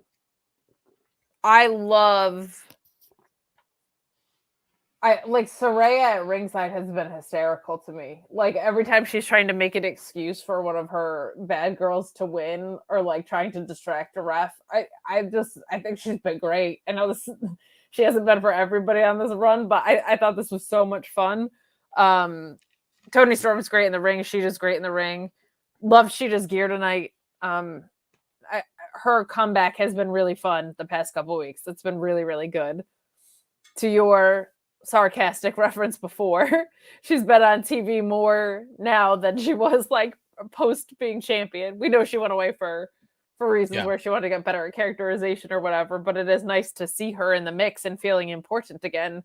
The women's division has come a really long way. Like I haven't liked every ounce of the execution, but I've been a lot sweeter on it because the effort's been there, which is good. The only thing, match was fine, kind of what you would predict. Not in the death slot, also really good. Mm-hmm. My only thing is, like, if Jade Cargill's not doing anything on the title side, how is she not the obvious, at least attempt of the day oneers.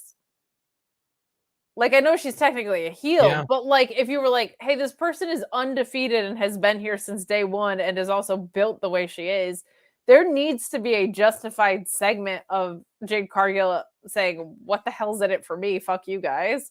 Or her signing up for this. Because it just logically makes no sense. And the fact that they really can't figure anything out for her, it just feels like, man, you're really just buying time till Chris Statlander comes back because you got nothing. Taya Valkyrie feels very lost in the shuffle as soon as she was like, I know it's still going on or whatever, but like she debuted as like this big Canada surprise and then was like, you're going to be on a Rampage that's on at 5 p.m. for the rest of your life. Like, it's just not doesn't feel like a title is in the picture, and it definitely doesn't feel like someone with an undefeated streak that's an important title is in the picture. So I think they need to at least justify why the good girls wouldn't be going after her. But what we saw tonight was good. I'm also like, let's get this moving, but it's refreshing. It's good to see. So just a couple things. So we mentioned a couple names. Jade, I believe they said, is going to be in action on Rampage. At 5:30 or 6:30. I don't know if it's a title shot or not, but she'll be on Rampage. And Taya, let's not forget, is suspended right now, quote unquote, for putting her hands on a referee. Right. Great use of her. I'm sure that won't come up again on Friday. I'm sure that Friday she's going to show up and want a title match at the pay-per-view or something. Yeah. And then maybe they'll take the belt off Jade. Speaking of Jade too, per your thought of the day oneers, if they do go to a a blood and guts or something like that, Jesse Ozog also saying they said it was an open challenge for the title, so who knows. But I think maybe what you could do, Kate, is, like you said, Jade almost being the person they would pitch to being on their team. What's in it for me? Maybe they do something like, hey, you sign up and help us out with this, you'll get a women's title shot. You know what I mean? Like, somehow sweeten the pot, right? And then she can move on to something else. They could pull the title off her for TBS if they don't do the pay-per-view or something like that. You know what I mean? Like, there are ways to move her out and on to something else. She doesn't have to win the women's title, but that would be a way you could sort of try to goad her into joining the team. I can't take credit for this booking because it came from my Tuesday night co-host, but his thought, and it would have been a good one, but they're so obsessed with her having a title and a streak, even though it doesn't mean anything right now, would be like she loses it to somebody on the Outcast, to Toni Storm, Ruby Soho, or whatever, and then she's automatically fucking pissed and she wants to be in that match to get her revenge. It's like the simplest, cleanest thing, and you could even put a return shot on that if you wanted. Like, it's a very, very logical thing to have done, but they just won't do it. So it's getting a little frustrating with her, especially because her strengths are charisma and star power and that side of things, and not so in ring. So it doesn't feel like they can just snap something together and it's going to be awesome. But yeah, it's progress. We're getting there, but it would be nice if somebody who was undefeated for literally years felt important on the show. Yeah, I just think they need to get that belt off her. It's now yeah, turned I feel into like an it's anchor. going to Chris, and it's like they're just waiting for Chris Statlander to feel better. Yeah, they don't want to divert from that, it seems like. But we go yet again to the goddess Renee Paquette. She is backstage with Orange Cassidy yet again, and she tells him that he said people can go talk to Tony Khan if they want a shot, and he's actually had 20 people go to his office and ask for a double or nothing match. And so Orange Cassidy says he's cool with it, and he says, well, let's dub it a blackjack battle royal. And he says, that's 20, I'll be 21. But he says, Renee, do you want to be in a match? And she says, I'm all set. So she no did think Renee. about it. She I did. appreciate that she thought about it. She did. So no Renee, and we know we're going to get a battle royal for that title at at the pay-per-view. Now, this would be a good way to get it, in my opinion, this would be a good protected way to get it off of Orange Cassidy. He doesn't necessarily like lose eating a pin. He could get thrown out when he's being distracted. He doesn't need to be the final guy in the ring. And you can set up sort of a lot of intriguing stories for this international title throughout this match. You know what I mean? So I don't necessarily hate this idea of a battle royal. And also they like doing battle royals at these types of events. So They do. I don't think necessarily it's hate got it. to be Miro to me. It's got to be Miro clearing out the ring to the most like destructive path possible. But I think it's good. I think this has been a very productive reign for Orange Cassidy. I think it is time. Like I think it's funny because it is very protected, like you said, and I don't think it needs to be that protected. Like Orange Cassidy is someone who doesn't need Sure that carefulness, but it's fun. It gets a lot of people in the mix. I'm guessing it's going to go to like Miro or Andrade. I think having the international title moving to Collision is just like a good idea. To keep the disbursement even. So that's my guess. But I think it's super fun. I think it's a shame Renee didn't enter. I agree. She could have been great. She could just distract everybody by walking into the room. And as light beams are shining off of her beautiful, glowing self, everyone would just voluntarily get out of the ring because they would be like, can't do it. She is her. Like, what am I supposed to do? Now, I'll say this, Kate, because until tonight, and this is sort of where I wanted to bring it up, until tonight, I didn't necessarily think about these titles this way, but think about the people who have most recently held that TNT title, and the people who've held this international title.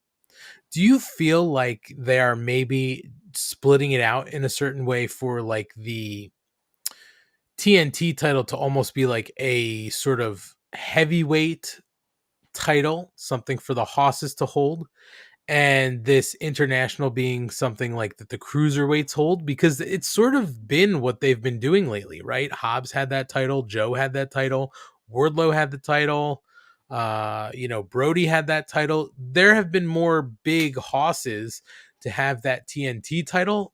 Well, maybe not, because like Sammy held it twice, Scorpio held it. All the recent ones, you're right. Like everybody, for the most part. And same thing with the international. Kip had it. Well, when it was, the All Atlantic or whatever they were calling it, but Kip had it. Orange Cassidy's had it. They've been more of these light sort of cruiserweight flyers. If they do something like that, or if that's what they're sort of envisioning this as, I could certainly see somebody like an Andrade take that international title before I would see somebody like Miro. I could see Miro being involved in the TNT title picture. And Kyle has corrected me. He's right. Yeah, I was gonna say, but I was thinking Pac, not Kip. It was Pac, not Kip. My apologies. Kip just feuded for it for a while, but yep. I would say I don't know if it's intentionally been that title specific, but I do think that there's a nice balance to that, whether they want it to be title delineated or not, of like a Haas and then a guy who's maybe a little bit more like in that cruiserweight vein. I like not having it assigned to specific weight classes. That kind of takes the fun out of wrestling for me. Is like I like a good David and Goliath matchup. So I would say that I like the balance of it. I just don't need it tied to any one specific title. But I think it's gonna be interesting to see how they float across programs. It's gonna be interesting. And because they've never delineated a weight class for either title, they could always decide to flip them back and forth. You know what I mean? Like, okay, so for this period of time, you have a Haas who has one title and somebody like a Cruiser has the other, and then you flip them, right? Okay, now we put the TNT title on somebody who's more of like a lightweight cruiserweight. A Marco Stunt would be a perfect guy to hold that title. He should be the world. He should be MJF though. So I mean, he should have every title. We've talked about this before. He was going to go on a run that would rival Kenny Omega's belt collecting. Of course. But they could always flip him back and forth. It would just be interesting to see sort of how they wanted to handle it. Even the reigns too, like the TNT title's been so hot potatoed, and the international titles had longer reigns with it. Like and the face and heel balance. Like I'm look forward to seeing how all of that plays out. I think Ricky Starks, and we're gonna talk about him in a minute. Like they've got to get gold on that dude on some level sooner rather than later. Yeah, for sure. We then get to the point in the night where we get our word from Tony Khan. And he says that today was one of the greatest days in the history of AEW. He recaps the announcement that we talked about for Saturday's Collision. And he said it was going to start on June 17th. He says Collision will be a hot ticket, a great live event, and announce some of the locations for 5 of the first 6 episodes. The one he didn't was the premiere episode. So he didn't give us a location on the first premiere episode on June 17th. That will be announced next week. I think a lot of people are assuming it's going to be Chicago for obvious reasons. But he did say that they are going to go on basically a Canadian run for week 2 through and where else, baby? 5. Where else? Then they're coming back to the States, and they're coming to New Jersey. They are. So it looks like there's a good chance that the Mark Order will be in the house for the Newark show. We're certainly going to try. I am very interested in seeing a live Collision. They do good live events. So I'm interested in actually seeing any of their events. I want to see our weight. We will see, but I mean, yeah. That too. That's a bonus, you know. Yeah. But they did say that it's going to be a live show every week, you know, and all that kind of stuff. So we look forward to it. But yeah, stay tuned next week. Another announcement from the man himself. My only thing with this, I do like, Kate, that they have these pre-taped because it gives less chance for error, right? And manicness. Pre-tape Tony is a good thing to have. You don't need. However, there's a however on this. Tonight's seemed like a hostage video. Like when fucking the terrorists capture somebody and they're like, they're treating me great. I have all the food and supplies that I need.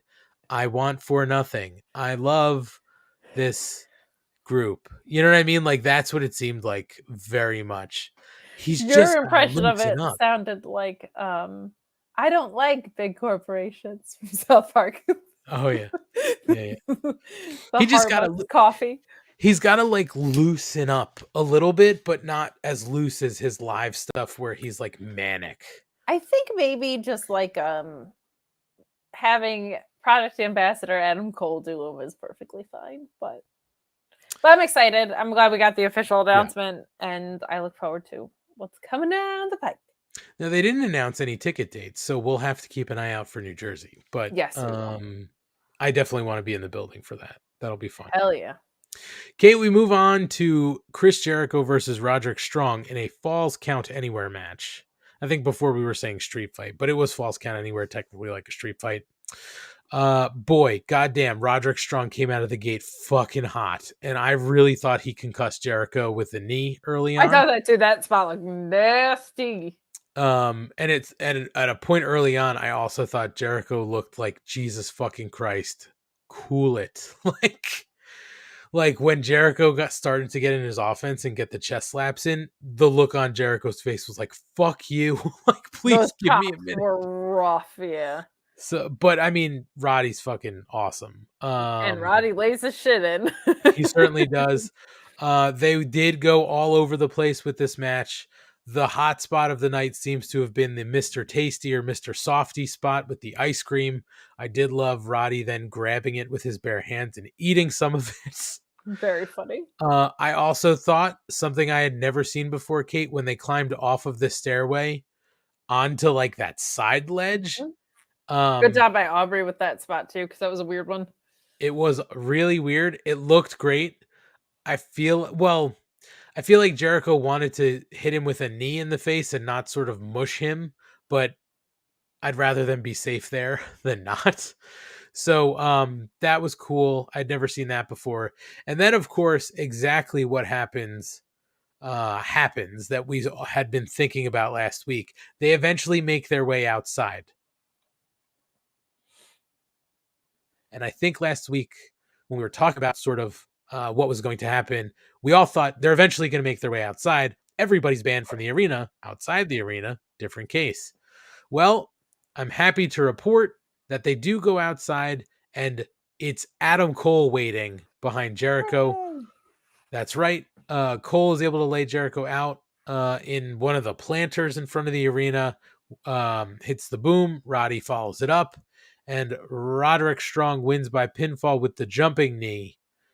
And we are now sort of on to what's next for Jericho, which I think we would all assume is going to be an Adam Cole match at Double or Nothing, which totally fine. Let Adam Cole have that spot. I mean, listen, my guess is that Adam Cole wants to work with Jericho or wanted to work with Jericho. Maybe Adam Cole doesn't know how long he's got. You know what I mean? Like, he's had a lot of injuries that have been really scary for him.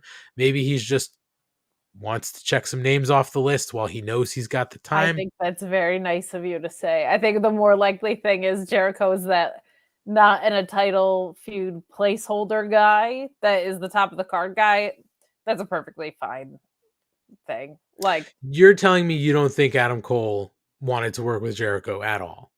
I'm not saying I certainly have no reason to believe he was anti, but I don't think there was anybody that was salivating for an Adam Cole Jericho program. No, I don't think that either. This is the guy that they consider the top of the card when you're not in the title, and that's a good spot for Adam Cole, because my guess is once we get through this 4-pillar story, we're probably going to get MJF and Adam Cole, which is fine.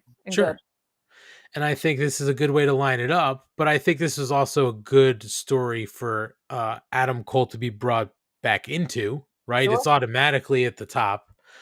But I also think that if you asked Adam Cole, who could you work with that's not some of these people because they're invested in other stories going on, you would think Jericho's the name on the list. You know, he's not going to be involved with the Elite and the BCC. He's probably going to be like, Jericho, sure. I hope Kyle O'Reilly can come back soon, because I think that's the plan. I hope so. Roddy's there now, which is that's right. Nice. I think they do want to reunite that group, but it's like, you know, you can't rush back somebody from neck fusion surgery who also has diabetes. Very true. He's got a lot going on. So very true. That's for him. We move on to Jungle Boy versus Roosh. We can cut to the end here. Jungle Boy wins by pinfall with the Schoolboy. Post-match, Jose and Preston Vance attack Jungle Boy. Darby Allin comes to make the save, but Roosh and Vance, who is there, get the better of him. They're choking him with the cable. I love that fucking move from Roosh. And that's when Sammy Guevara comes down to turn the tide with the numbers. And Roosh and Vance sort of run off. The three challengers are in the ring sort of staring at each other, but there seems to be sort of this agreement. We're going to keep each other safe until sort of the pay-per-view in 10 days. I don't mind that. I think it's sort of a good story to tell. All these guys sort of just want to have this match and want it to be everything they could be. I'm okay with this. And goddamn, Roosh is just fantastic to watch. I think he's another one of these guys where it's like, if you weren't watching Ring of Honor when he was back with Ring of Honor, you really didn't know much about Roosh. And Roosh shows you every time he goes out. He's unbelievable. What he's got. Yeah. He's amazing. I think I was kind of, because we got the Andrade announcement today, like kind of just assumed he would be a part of this like numbers game post match thing with Roosh, but I guess you probably want to bring him back in a more ceremonious way than that. Maybe you're waiting until Collision is off the ground. But this match was really fun. I liked how strong Roosh looked, but Jungle Boy getting the win here is the obvious outcome. This was one of my more fun matches of the night, I think, because it should have been Jay White and Ricky Starks, but that finish fucking sucked. Yeah. We do go backstage with Renee again. Never a problem there. And she's interviewing MJF. But as he goes to answer, he just slaps the mic out of her hand and we go to break. He's pissed. What What I loved about this, Kate, I don't really have much to say on it, but what I loved about this, he slapped the mic out of her hand and the crowd reaction was audible. The crowd fucking reacts to everything he does, no matter if he says something or doesn't. I mean, we all know it's a cardinal sin. You don't fuck with Renee. There it is. But also, I wonder if MJF is thinking, should I worry about Moxley now that I did this? Because I certainly would. I'd be like, should I fuck with Renee at any point in time? This guy likes to bleed for fun. I would be very nervous. But Renee's a professional, thankfully. So you don't fuck with Renee, Max. Oh my God. Got it? When will you learn? The guy doesn't learn. Toni Storm is interviewed backstage as well. She demands a title shot against Jamie Hayter at Double or Nothing, and she does get it. So that is an announced match. We're going to get Jamie Hayter versus Toni Storm. That should be a fun match. Yeehaw. We then go to the Switchblade. The Switchblade Jay White? Boom. There it is. Nailed it. Versus Absolute Ricky Starks in this sort of grudge match. Oh my God. Juice. The juice is loose. Rock hard. Juice is sort of ringside for this. As we get towards the end of this match, it's sort of back and forth throughout. Everybody's trying to gain the edge. And Juice is able to get in the ring with a chair. The referee's distracted. Juice can't get in there with the chair as Starks ducks it. He picks up the chair, hits Juice with it. And when Jay comes around, Ricky decides to go for it. He hits him in the stomach with the chair. Jay is bent over. The referee's basically waving off. Don't do it. Of course, Starks hits him with the chair. So who gets the win, Kate?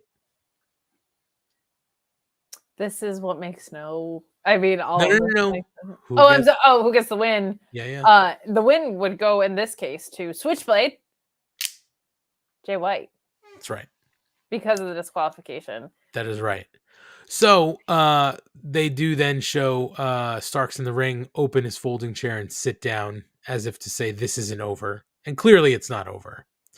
My thinking is I don't believe they announced anything tonight. I don't remember seeing it. But my guess is they're going to have a match at Double or Nothing where it will be no DQ, no something. Who the fuck knows? But I don't think this is over, and I think you're putting Jay White in a pay-per-view. It's just my guess. I hated this, and I can't tell you a wrestling reason why I did. They don't do DQs a lot. Mm-hmm. And this also made plenty of wrestling sense, and I still hated it. I think my ideal amount of DQ finishes is 0, unless someone's extremely desperate. But it made Jay White look clever. I don't think it necessarily made Ricky Starks look stupid because the stakes weren't that high here, so who cares, really? But I just still didn't like it.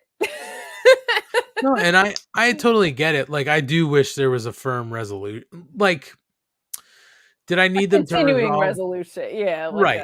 Like, I didn't need them to resolve the whole thing, but I definitely didn't want to see a chair DQ.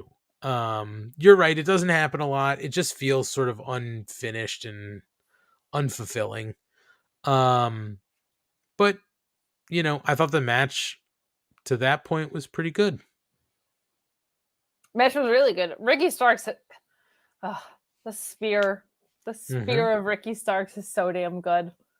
I love it. And the Rochambeau is great. Yeah. I mean, good stuff out of both guys here. We'll see what happens next. My guess is a pay-per-view match or some sort of 0-hour match. Who the fuck knows? That'd be. All right. So when we get back from commercial, this is where we go into our go home. Well, not go home, but our final segment of the night, because that was our last match. So they're leaving Don Callis for the last 5 minutes. Now, this is where I sort of had a problem, Kate, is this all seemed very rushed because of the time.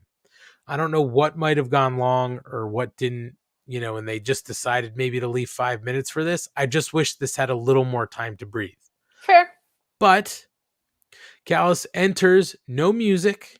He comes through a gauntlet of security guards on the ramp, and on the screen behind him as he's being entered to talk to Tony Schiavone is the video replay of what happened last week For those who don't remember, he spiked Kenny Omega with the screwdriver to cost him the match against Moxley. So Shivani asks him why, and Don says everybody wants to hear him talk about why he did what he did to Kenny, but instead he's going to talk about what Kenny did to him. And he said, make no mistake, there is only one victim in this scenario, and it is not Kenny Omega. After everything that Don did for Kenny, that is the IWGP Heavyweight Championship, Omega and Jericho at the Tokyo Dome, his first night, Kenny won the AEW World Championship. So without him, there is no Kenny Omega. And that is when Kenny Omega enters. And he punches his way through security about halfway down the ramp, but that's when the Blackpool Combat Club attack from behind. And Mox hits him with a paradigm shift on the ramp. They slide into the ring triumphantly. And John grabs the mic and says the war is over already. Kenny and his pissant friends could never touch him. And this is the final warning to stay down, that they're what everyone in the business pretends to be. They're the real elite in the Blackpool Combat Club.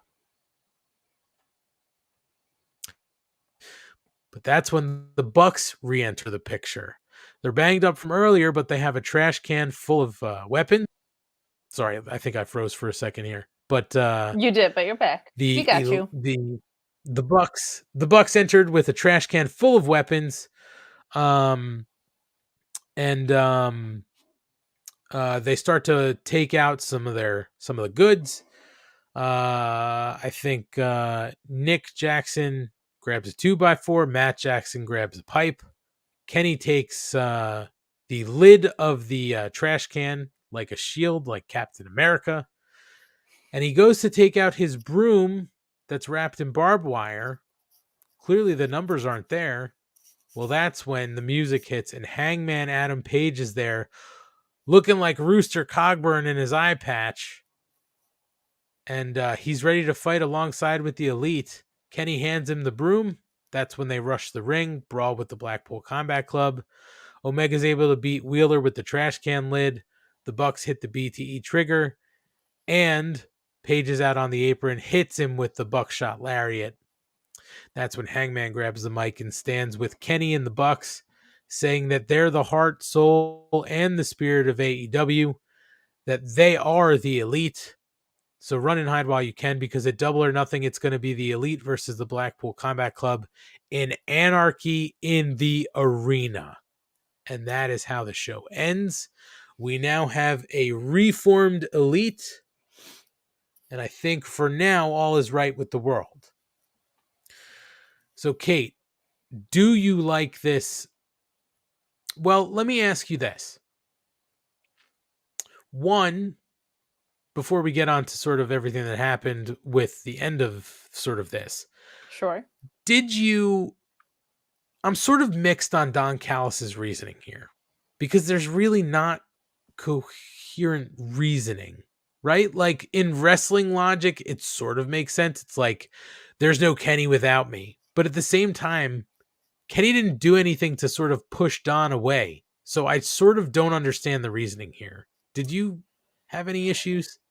Yeah, it felt a little bit weak, but I do think I kind of want to see what Kenny responds with, because the way he was kind of talking about this and media and on social media was telling me more than Don did today. So I'm hoping we get kind of more of a response, because as I've heard my dear friend Kylie saying, so much of Kenny Omega's arc has been just like grieving losses.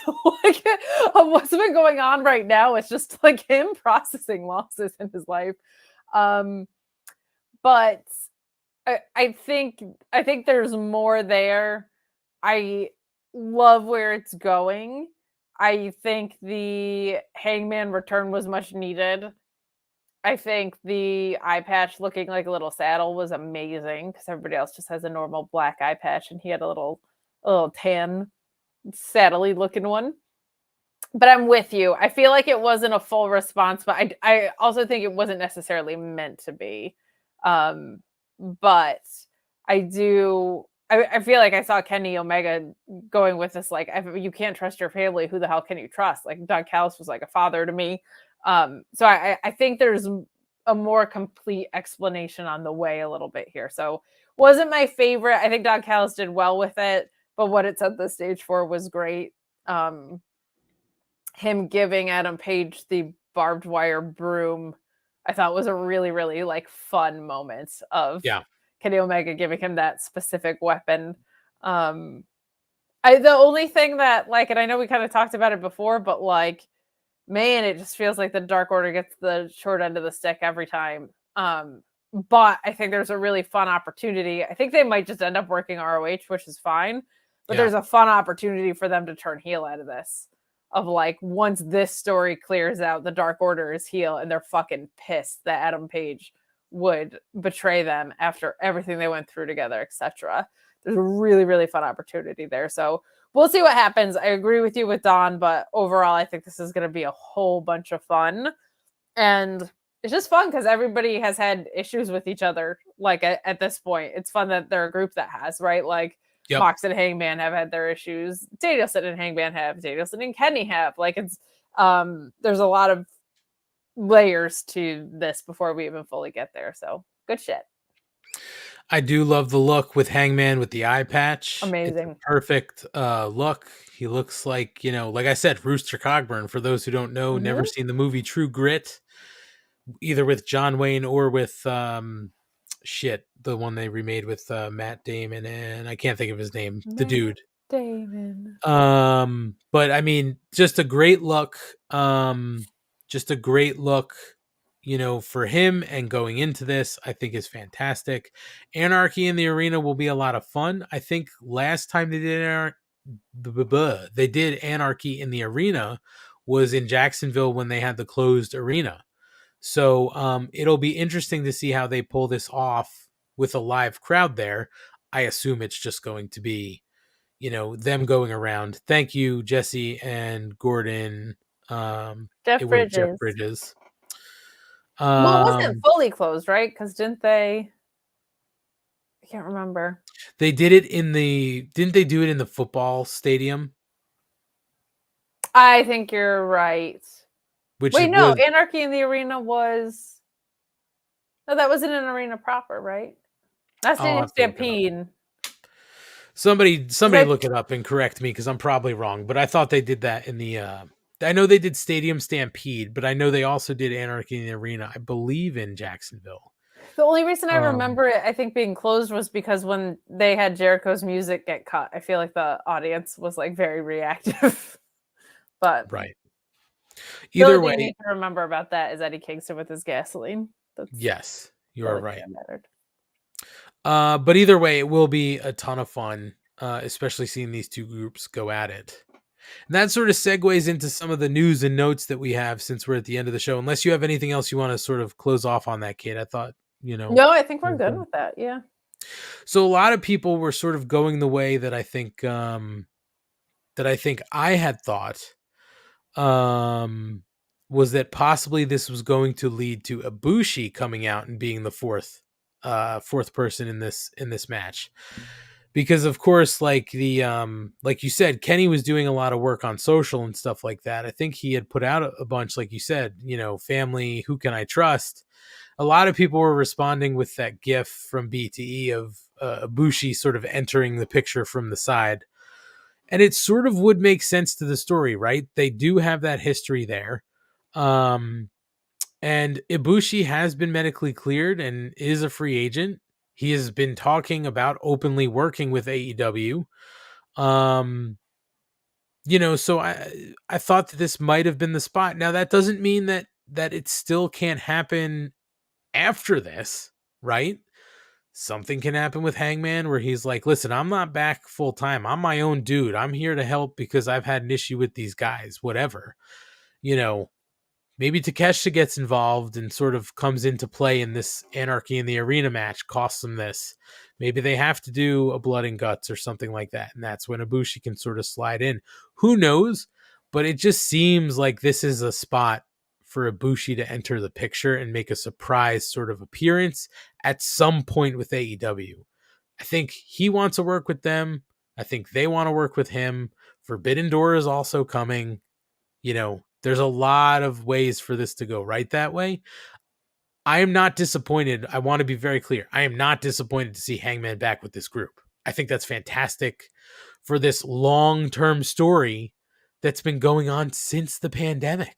Yeah. that's Wyatt 12 how just long. took it out of my mouth and put it into the chat too. I think there's a possibility that fifths get added to this in Ibushi and Takeshita, because I don't think Don Callis was scouting Takeshita for no reason. Sure. I think it'd be very, very fun to one of them try to get the leg up on the numbers game and the other to have a response. Can be a very, very fun way. I mean, I can also see, I think you're right. And I can see them getting there too for something, right? Like maybe the BCC is roaming somewhere backstage next week, right? And they see Don Callis and they're going to attack him or something. And Don says, whoa. I helped you guys out. I can be of service to you. You know what I mean? Like he's not going to be what Regal was to them, right? But he can still be of some service. Sure. And that could be where he sort of secures Takeshita to help them ensure them the win at Double or Nothing. You know what I mean?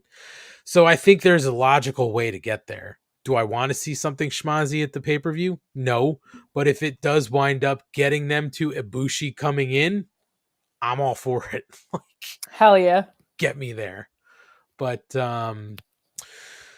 the other thing, Kate, that sort of has come out around all of this stuff sort of happening with Collision was some of the reasoning maybe that people are thinking about CM Punk not necessarily being sort of announced or anything like that yet. Yes, the surprise factor, leading people to sort of keep following the breadcrumbs.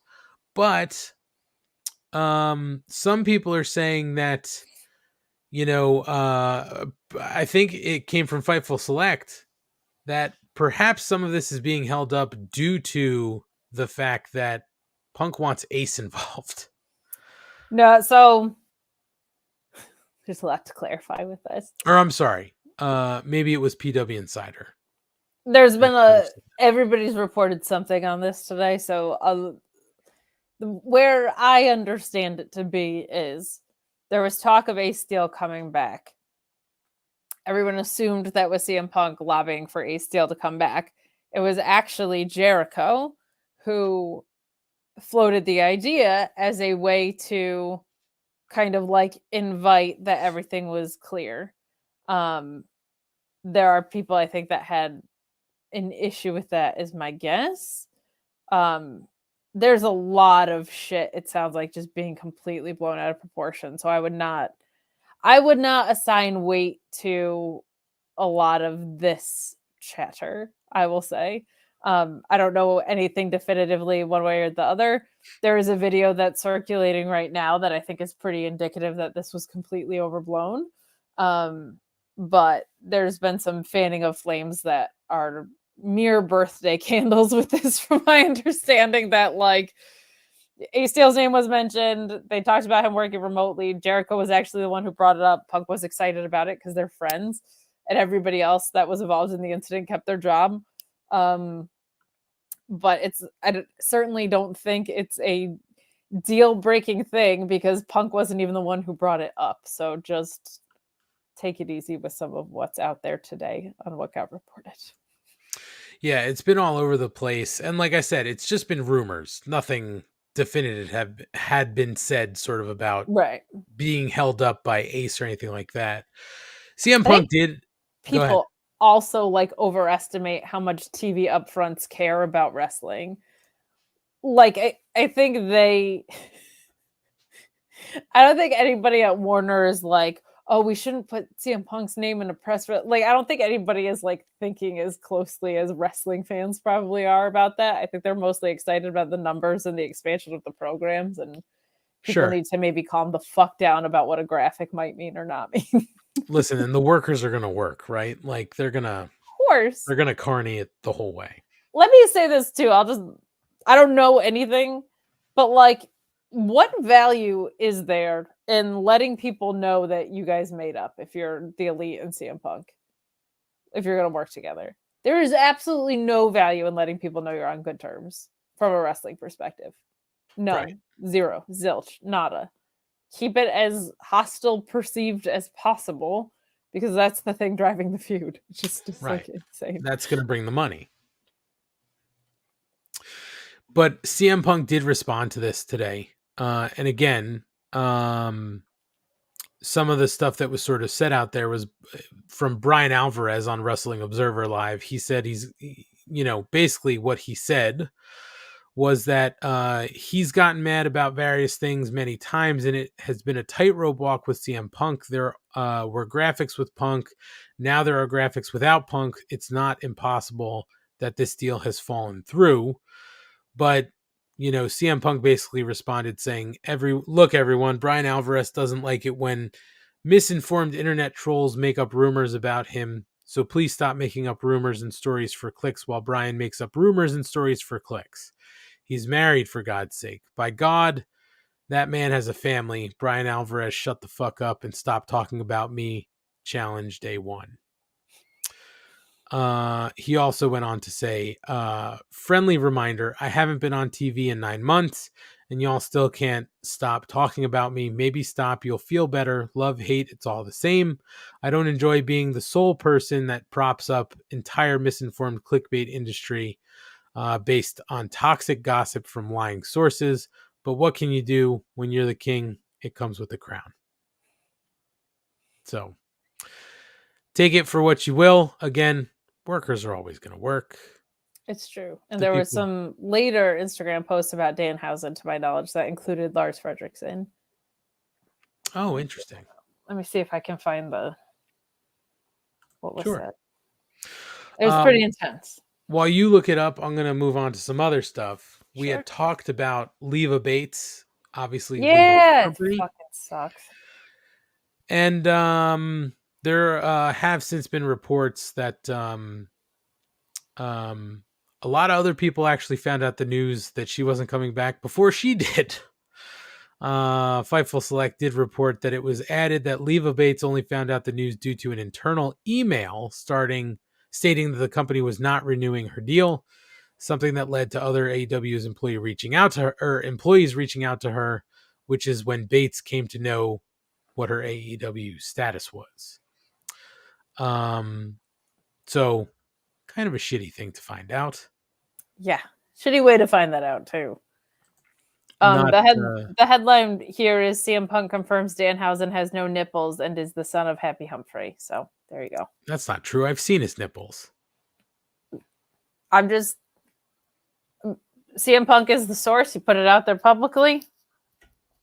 Just saying. He paints on his face paint. Maybe he's painting on them nips too. Who knows? Could they be pasty nips? They could be pasty nips. Isn't his wife a burlesque lady?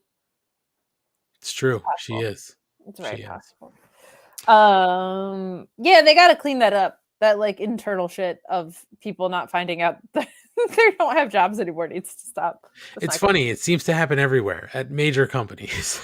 Sure. Well, WWE, it seemed like the problem was they didn't know when the contracts were up, and AEW, it seems like the talent doesn't know when the contracts were up. So, know when your contract's up and communicate about that, please. Yeah, to the people. Yeah. Should also be noted, Kate, this weekend AEW is running house rules events in Kentucky and Virginia, but MJF was in the most magical place on earth. That would be Long Island.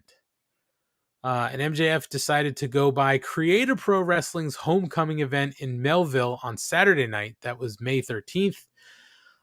It wasn't a surprise beyond the fact that he is an alum of Creator Pro.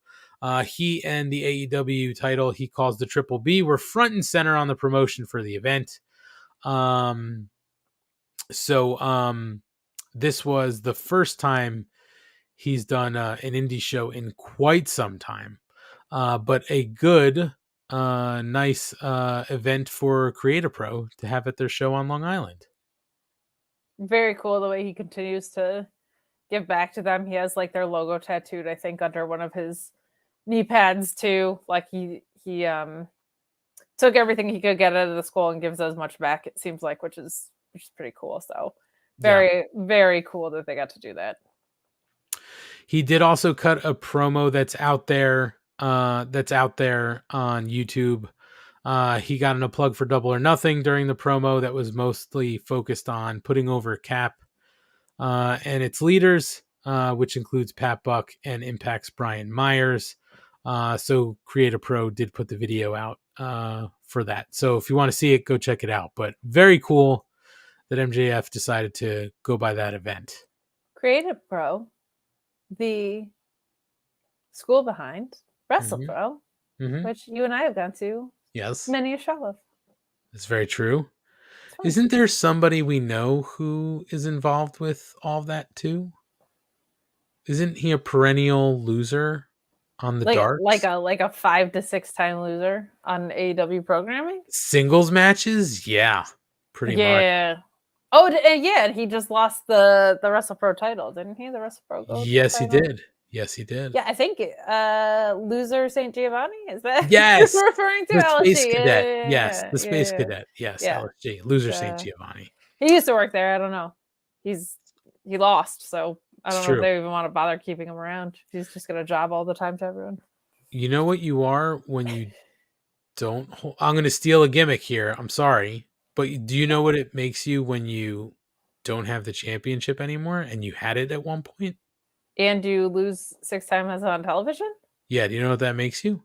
A fucking loser. Thank you. That's exactly right. Nailed it. Kate, the last thing I have for you is that you mentioned before around the Collision stuff, you thought maybe there would be something to do with HBO Max or what will be the just Max coming out. Which, by the way, don't you think that's stupid? Because when I hear Max, I honestly just think of Cinemax. Oh, fair. I think of the Max from the Saved by the Bell. I mean, that too.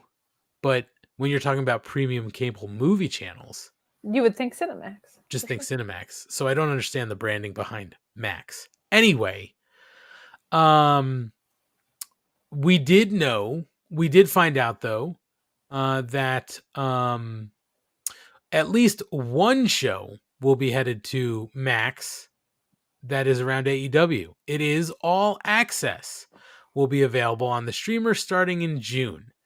It was listed in a longer press release about the rebrand coming to the service, saying upcoming programming to Max early this summer includes the highly anticipated HBO original series drama The Idol, a new season of the original of The Righteous Gemstones, the original documentaries The Stroll and Rock Hudson, All That Heaven Allowed, an HBO original comedy special John Early, Now More Than Ever, and new Max original series Downey's Dream Cars, new seasons of Max original series Warrior, Discovery's Ghost Adventures, TNT's AEW All Access, and HGTV's Battle on the Beach, a new season of Cartoon Network's We Baby Bears, TLC's 90 Day Fiancé Before the 90 Days, and theatrical hits including Avatar, The Way of the Water, and Magic Mike's The Last Dance.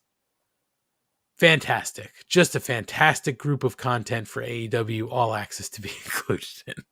How did Bash at the Beach get trademarked by No. Battle on the Beach. But who was it? Who's this by? HGTV. HGTV Bash at the Beach. No. Close. Yep, that's what it is. Close. They got the trademark. Oh, well. HGT WCW. That's what's up. Oh, that's right. So all I'm saying here, Kate, is that maybe, to your point, we thought we'd get maybe some more stuff from AEW heading to the Max. They are moving the TNT series to the streamer, not moving it, but they are going to put the full season up. So maybe they're going to slowly get things over there. It wouldn't hurt, in my opinion, to have an AEW section to even maybe put up old episodes of Dynamite. Yeah. Or Rampage. Sure. But, we'll see. Some people were like, maybe this means Ring of Honor. No, Ring of Honor is not included apparently from what everybody says. Not right now, no. Right now it's not included. Maybe moving forward, who knows? But we'll see. That, Kate, is all I got unless you got any other news. No, I think we covered everything. By the way, Kate, Collision, Leave It Be, LSG being a loser. We covered all those. Yes, I mean, got it. All the yeah. By the way, Kate, I saw now in the chat you put a link up to the figure. I did. Yeah, I saw that, but it's not there. Like, if you click that link, that's such bullshit. You can't buy it. It's just like add it to your wish list. So if they ever get any more in, it was so affordable seeming. That's why I was like, oh, I gotta send this. That's why I haven't gotten it, because they don't have it. That's such BS. Of all places I thought would have it, they don't. That's so rude. It is terrible.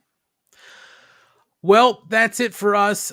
So let's take care of some business. Kate, why don't you tell the people what your schedule looks like? Hey, the first weekend of June 5th and 6th, I'll be at Excite Professional Wrestling. So we can do a silly gimmick again. That should be really fun. Mondays on Fightful Select, doing the Raw post show. Tuesdays, Thursdays, and Fridays on the main, doing NXT Sour Graps, ROH, and AEW Rampage. Not really anymore, and SmackDown respectively. Wednesdays right here at the Mark Order Podcast, and pay-per-views always on Fightful Select as well. So check all my shit out. Miss Kate Fabe on social media. Boom. Yeah. Let's see. Ryan would tell you to follow us at Mark Order Pod, where he is tweeting most of the time on Twitter. Well, he's really tweeting all of the time on Twitter. Not about dark anymore, though. Nope. So he'll say, "Don't be a dick," and he'll interact with you. So I guess just follow those rules, or you could be a dick to him and he just won't interact with you. So he'll get muted or blocked or whatever. Whatever you want. I'm going to say you find me here on Wednesday nights.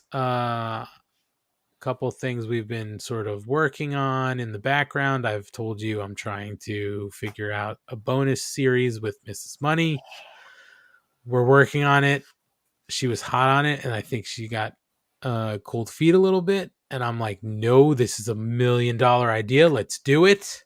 Mm-hmm. I was like, that's how we get the name The Monies, right? That's it. So that's it. So stay tuned for any news on that coming up. Not sure if we're doing any sort of post show for Double or Nothing. Stay tuned. If we decide to do that, we'll let you know.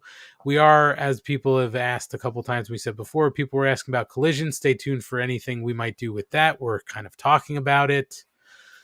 And I'll say follow us on all socials at Mark Order Pod, Twitter, Instagram, Facebook, TikTok, YouTube, all over the place at Mark Order Pod. If you go to any one of our social accounts, you can hit the link tree. We've got links to all of our socials in there, so we make it really easy for you to find. You can also support us by getting some free stickers. All you got to do is click the button in the link tree to request free stickers. Give us your full name, your full mailing address, the country you live in, and your email in case we have any address issues. And then we will send you out some of these Mark Order Podcast stickers free of charge. We will V1 and V2. V1 and V2, and at some point when we run out of some of these Vs, I'm going to come up with a V3. Nice. But we'll ship them worldwide. We sent them to Canada, Australia, Ireland, Austria, Ireland. Right? Ireland. No, they got to Ireland. Nice. We heard they got to Ireland. I really want to send some to Japan at some point. So if anybody's listening in Japan, let's get them over. Maybe. Kieran's in the UK. He just goes to Japan all the time. Yeah, that doesn't count. But if you want exotic places like Texas, where Caden is, or Florida, whether we sent him to his college or not. Yes, we did send him to Texas. I've sent some to Florida. We know we're in Philadelphia because we're in the 3600 arena.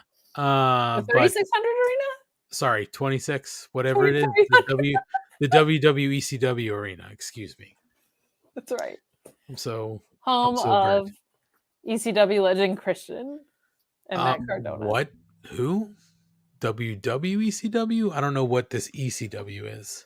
Yeah, I just when I said ECW, I thought the WWE wasn't black. No. It's the only one that's ever mattered. So That was like a couple weeks ago on I don't know if it was, maybe a couple weeks ago. On the Wizards, they were talking to whoever it was at one point, and Matt kept saying ECW, and I was like, I don't understand. I think it's just like the shorthand.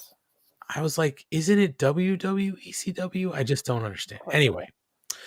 So request those stickers, and then if you would like to spend some of your hard-earned dollars on us, you can go pick up a Mark Order Podcast t-shirt in our Pro Wrestling Tees store. You can go to prowrestlingtees.com/MarkOrderPod.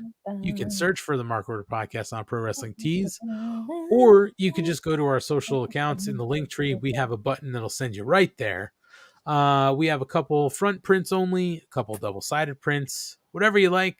Pick something, support us. We greatly appreciate anything you guys pick up for us. We do, and I can't stress enough. I expect it. I expect you to go to Pro Wrestling Tees, buy one of our t-shirts, and if you don't do that, you're letting me down. Well, I'm sick of being gracious. Okay. Get over to Pro Wrestling Tees and buy one of our shirts, or you don't support women. Oh, I like that angle. Thank you. Like that angle. Support women in podcasting and pick up a t-shirt. That's it. Otherwise, you hate women. Yeah, and we take it and put it right back into this show. It doesn't seem like this show costs money, but it does. It does. It costs AntMoney. It's true. It does cost AntMoney. A little bit. It's like a drop in the ocean for me. You know, it's like a raindrop in the ocean. Sure. Pennies here, pennies there, but it's money. But it is AntMoney. Thanks everybody who watched along live tonight. Wyatt 12, Jesse Ozog, Gordon Post, Caden, Chris Mueller, Vin Diesel. Vin fucking Diesel, 1LT photo, Pedro. I think I said Chris Mueller, Kyle Sparks, Sloanamite was in here chatting a little bit. Eric Freeds was in here earlier. Ricardo, surname redacted. Oh, he's the best. Redacted. Gordon Post as well. I'm sure I'm leaving a couple people out. Hey, Dale lasted longer than Ryan. Story of his life. Am I right? It's true. Son of a bitch. But thank you for everybody who watched and chatted along. We see you guys chatting with each other in there. We think it's awesome that you guys are talking to each other and having a good time while we are. We don't have so much fun. You're not buying our t-shirts. I'm going really aggressive on this today. Wow. Kate, it's so fun that you interact, but get out your credit cards. Head over to PWT. That's true. Buy a Mark Order shirt. True. I mean, you know, Kate, you are free to put that whatever you need to put on your socials too. Like you can put a link and then say whatever you want to move t-shirts. Yeah, support women. Just do t-shirts. Do it. Or you hate women. So thanks for everybody for checking us out live. For all of you listening in podcast form, we greatly appreciate the fact you do that as well. If you'd be so kind to like, rate, review, subscribe on your podcast platforms, that helps us out more than you think.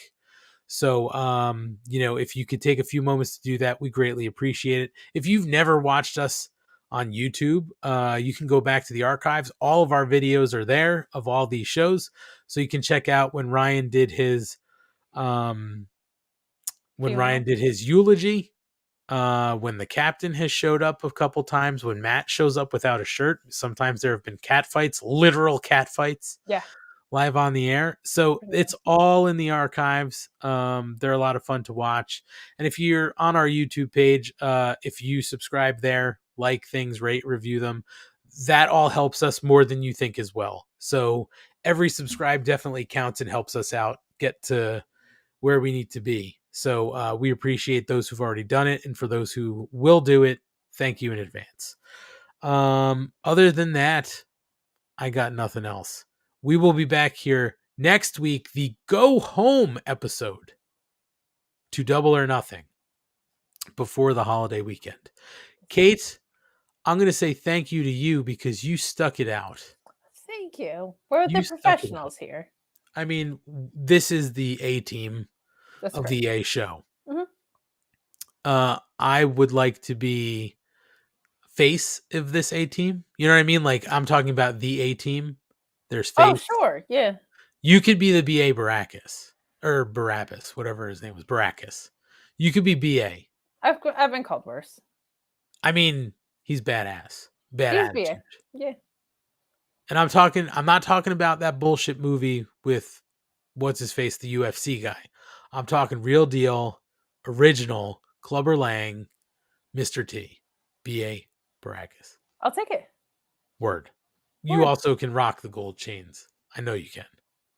Oh, yeah. Oh, yeah. So the A-Team and the A Show are signing off here. We will see you next week on the Mark Order Podcast. Thanks for checking us out. We'll talk to you later.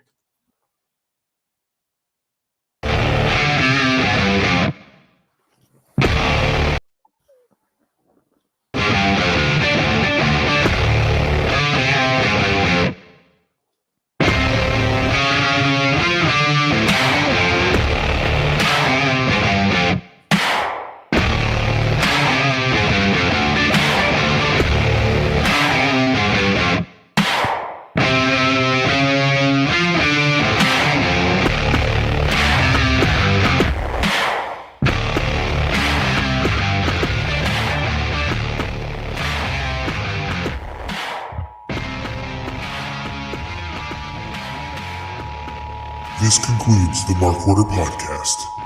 We now return you to your regularly scheduled programming. Join the Mark Order.